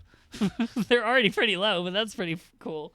Fell asleep for a minute because I was exhausted. I was so confused when I woke up because I was like, "What the fuck am I hearing?" Valid, completely valid, Starlet. But there's just like that's all I would say. The deck is good. I do want to say the deck is good. I think you would get far, but I would say having more protection, some more removal would also probably be good. Oh, you actually hang on. Actually, you might have a good amount. My checklist. I think a fair amount of removal here. It's pretty good. My checklist is, and take with this what you will. 20 ramp. Ah. My bad. I forget that my thing is that 20 ramp, 10 interaction. This is just my stuff. 10 interaction. I do have 20 card draw, card advantage. So that can be anything for even your strat. And then 38 lands. That's what I do. So already at this point we're at 88 and then 12 for your strat. I think the deck is pretty well tuned. I just feel like I would want personally a little bit of early ramp. That's good. Just in case Reese doesn't stick on the board. Yeah. And Star Shot, that's good. Protection is also good. And that's good to have a lot of the protection is good. I mean, there's a lot of good things in the deck. There's a lot of win conditions. Yeah. Like he can do damage. He has some things that say, hey, if I have a bunch of tokens, I win the game. When I play, I look at what I have and see if I can come back from this or what I could draw to get out of the spot, whether it be a board wipe or a card that allows me some freedom, which I think Starshot does have with his protection in here. He has a lot of protection that does help his deck, that keeps it up. The only thing that's just all I worry about. The what if. I worry about the what if. What if I get counterspelled? What if this happens? What am I going to do? Because Elf Ball is huge, but the problem is it's also fragile because it is creature based with a lot of stuff. And so you want to have things that can bring it back. And the protection's good to keep it alive, but just in case they get down. You built a very good deck, Starshot. I want to say you built a very good deck. So just if you I mean, from a first draft perspective, its deck's good. Like there's no denying that. It's just where I would be like I would probably want to refine these areas. But again, like this is a case that's why of we're here. That's literally what we're doing. We're just helping refine. So. And like if you're playing, I mean, we could be wrong here too. Don't forget that. We totally can. We could be wrong because you have a lot of card draw. I think what could I do if I get wiped right now? Yeah, 3 main win cons are tokens, Craterhoof and Midnight. Craterhoof and Midnight are good. Craterhoof. Wait, what Stroke of Midnight do again? If controller creates a. Oh no. Wait, for what with Midnight? My bad. Hang on. Having 20 Moonseeker Cavalry. Tapping with 5 white mana and 15 tokens. Wait, what? Sorry. The Moonseeker Cavalry, I think, is in there too. Where's Cavalry? What kind of card is it? The Moon Cavalry. I can't. It's a white card. Oh, of course. Okay, hang on. A white card. Yes. So enters creature you control game plan. That's a good win con. Oh yeah, your win cons are good. They like literally make it so your creatures can just stomp and go crazy. You're good. When it comes to your tournament, are y'all pro ABUR dual lands or should it be shocked? Wait, what are those? Beaver. You're talking original dual lands? Is that what they are? ABUR? What do you mean by that, CS Rights? Oh, original dual lands. Are we okay with that? I mean, yeah, they're not game changers. No, they're not game changers. It's on you. Like if yeah, I would say, don't take this the wrong way. If you've ever played original dual lands, they are very good. Yeah, they are very expensive too, though. I mean, we do. Like I say, I do want to say this because I need to tell people. Yes, bring stronger decks. Bring stronger decks, and if that means you want. But also stronger to you, like what you feel is stronger, what you feel makes your deck faster. Like I can say blanket statement of bring stronger decks, but stronger to you might be very different to what's stronger to me. Like for me, strong means fast, and I'm also within the limits of my game changers, which means bringing my game changers, but also making sure my deck has a ton of ways to ramp and draw. So I run a lot. Whereas Beaver with Starshot's deck, it might be get a ton of creatures out, stomp very fast. Like that's how he wins or he finds it strong. So I will, from going forward, I think, and I'll put this in my event thing too. Going forward, I will bring stronger decks. Okay. I will put that, and I have to use it as a blanket statement because I don't know what strong means to everybody. I have 200 people in there. Like there's a lot of people, and not everyone's going to think strong is the same way. Like strong might be bringing more counter spells. Strong might be bringing more removal. Strong might be, running stronger commanders. Like that it's different. And so that's why you guys are going to develop your own meta anyway. Yeah. So playing to that meta is important as well. Yes. Like I I will not be someone that makes a ban list though. That is something that I don't want to do. Which we do for certain events like monocolored and things like that. But like for our stuff, we have bracket 3, very blanket, like it's middle of the road. It's just more of learn how people are playing, and we just move forward from that. So as for the original dual lands, if you want to play them in your deck, go ahead. I'm of the opinion like CS right. Not a lot of people are playing original dual lands in ours. They're not. Because if you, I put it this way, I'm always comfortable building like if I'm building a deck on whatever, I want to build something that I'm going to probably build myself. Yeah. And most of the original dual lands are out of your bracket, out of most people's price range. Usually. Not saying that's your case, but how Beaver likes to say is use cards you own, and then Beaver comes in here with like $3,000 cards. And I'm just like, Diva, come on, please. I own those dual lands. I know, but I'm still like, but you're like, yeah, I'm just gonna use cards I own, and I'm just like, okay, like. No, I'm not gonna mortgage a house just to get these cards, like just so I can say I played with what I own. I'm sorry, I own a Mox Diamond. They aren't if you have a printer. Well, technically, these are all digital proxies, so bump. Yeah. If your playgroup is cool with using proxies, please go ahead. Don't shell out money for well, that's so counterintuitive. Sorry, I'm like, please buy cardboard. I own a card shop. Buy cardboard, but like, don't sell your life for cardboard. I will say this. I own a card shop. We have people play. If we're not running an event with prizes, I am 100% okay with people using proxies in game. There's no reason to break your bank buying cards that are sometimes bananas price. So basically, CS rights. I don't. A lot of our people aren't using like original dual lands. Are there any must-have cards for Green Stompy? Ooh, Galta. Galta's huge. Lots of rampant growth. Shamanic Revelation. No. Right? No. Emerald Medallion. Emerald Medallion. Let's see. Creature spell. Reduce your creature spells. Reduce green spells. Yeah. Anything over 25 to $30 I proxy. Exactly. Like, yeah. Our play group, like our meta so far has been either a bit more try hard, or it goes more like it's either, to put it in scale, 1 being the bottom of 3, 10 being the top of 3, like how hard people play. I would say we're split kind of down the middle between 1s and 10s. And I think we're trying to get that more middling, because I can also tell for some of our winners that it might feel bad sometimes, you know, like I feel bad sometimes when I'm in there and I'm king making, and I feel a little bad. That's just me. But like, it also feels good to win. I'm not going to say that, but like, I would just say, try it out. Just like, if you don't know what our meta is, just follow the guidelines, and if you learn that maybe you should have played something else next time, then you play something else next time. We do this every other week. Like, we have we have time. Oh, we have some people that like being commanders too. We do. On that note though, I try to be as laid back as possible when I play. That's totally fair. At the same time, I don't want someone to come in and be like, you didn't tell me this. That I am going to say that. I don't want someone to say, you didn't tell me this. This wasn't fair. This wasn't cool. Like, you didn't prepare us. Like, and I'll say that, like, some people, not calling names or nothing, during our monocolored event did say that. And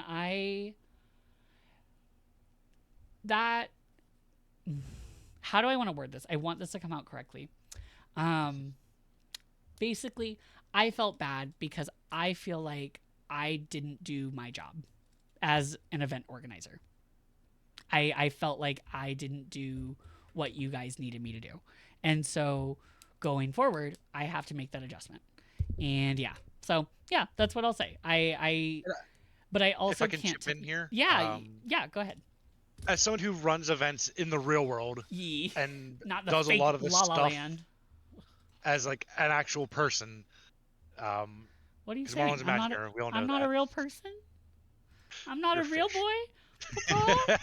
I'm not the real father. When can I leave to be on my own? I'm so sorry. I had to.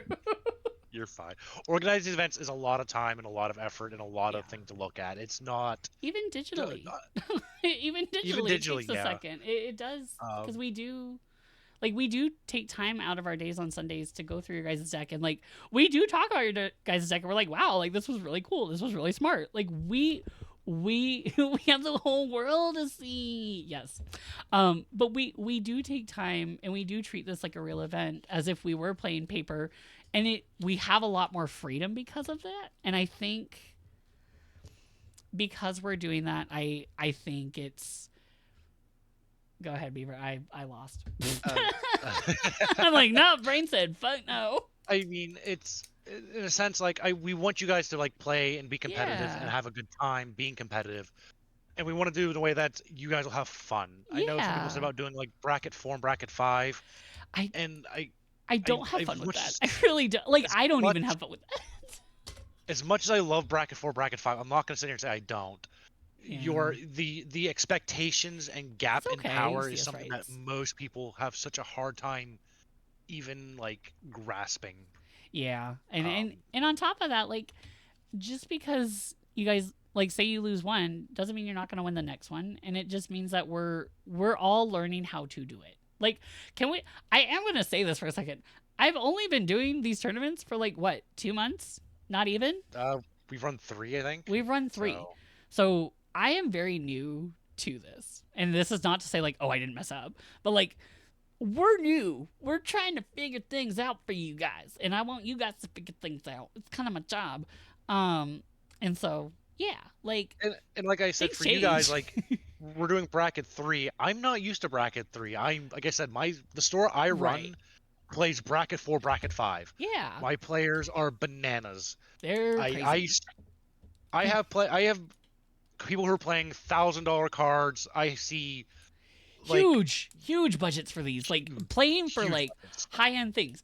I will say, while I appreciate the dedication and tryhardness for a sub to my channel, which you should totally do every single time, by the way, but like, it's still a $7 thing that I pocket it, or I not pocket it, I pay for out of my pocket. Like, it's, I understand that to some people that might not seem like a casual prize, but it is something for me that I really appreciate. And like, I do appreciate when people are like, yeah, I'm like, I want to get it. Like, it feels good.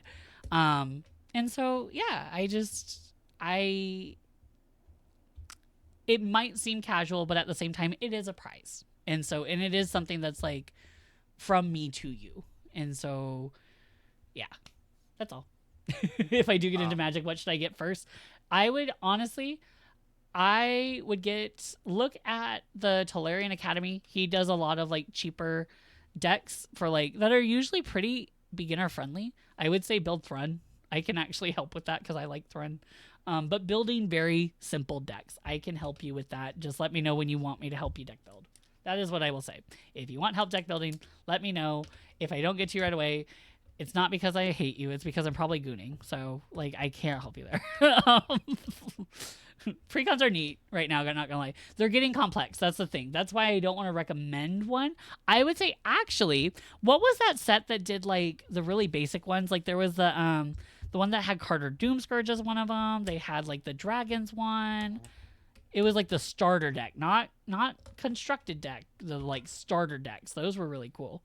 Oh, there's the what do they call it? Yeah. There's a Jumpstart. Yeah, Jumpstarts are fun. I like Jumpstarts. Like getting like, I think like 2 packs of those, and then you have like a deck that you can play. And they're what, like $10 a pack? Because they come with like 20. They're less than that. Really? They're pretty cheap. And you can find those usually at Best Buy. I will say I saw a lot at Best Buy one time. But they're not bad, and they have a theme in the deck or in the pack, and it says what the cards are gonna do. So that's really cool. Jumpstart is dropping soonish. But yeah, I'm not saying don't get a precon. I just think precons are getting a little crazy right now, and they're kind of getting not as new player friendly, which I do worry about. Or go to your local game store. Like, that's another thing. If you don't know what to get, go to your local game store and ask if they could, say you're a new player, and see if they could help build a very simple deck. with you if they have time. Like, that's another thing, because I know they might be busy, but if they have time and maybe it's a slow day, maybe they'll help. And then you get an interaction out of it, and you get to meet some people. So that's really cool. Please support your local game stores. Yes, do. Yes, do. Yeah. All right. I might be a little biased. You may be a tad biased. I'm also biased to getting that. I do say get them online, but that's just because I don't like my local game store. So it's always free, even if my time zone is fucky. But yeah. All right. Any closing words, Beaver? Is there anything you want to say to anybody? While Beaver's thinking of thoughts, I'm going to add my socials. That's fair. Like I said, Commander is more, to me, has always been casual. Have fun with it. Like, no matter what we say, critiques, the most important thing I think is build a deck you're going to enjoy and have fun with. Exactly. And everyone's different on how they build and see things.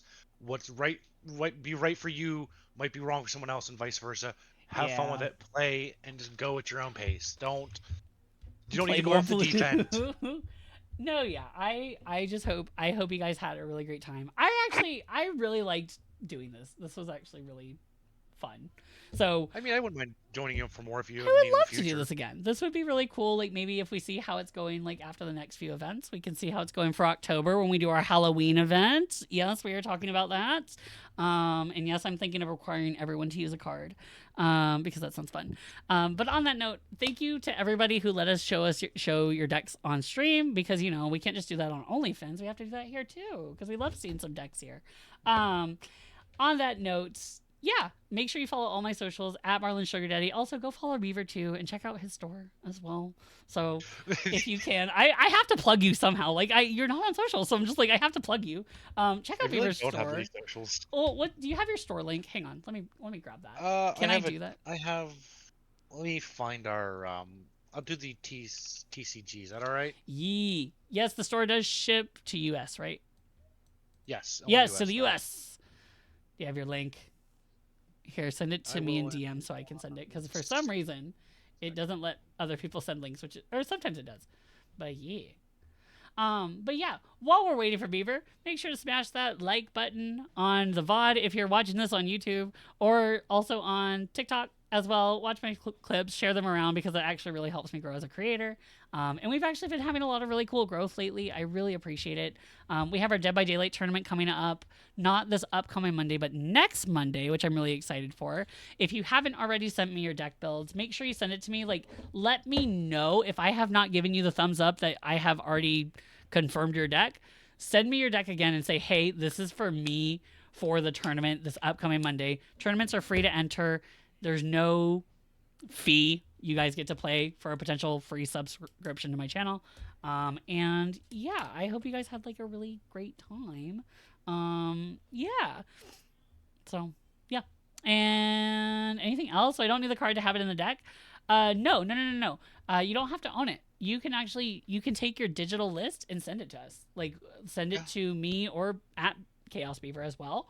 And we put them into a Google Doc. So right here, this is actually our doc. So actually, here is all. I am going to show everybody real quick who I still have. Let me go here. Did I just dox myself? Womp womp. I think this is it. No, that's for the review. My bad. Decklist to check. This one. Here is all who I have right now. Here are the only people that I have for our event this upcoming Monday. So next week. So this is all I have.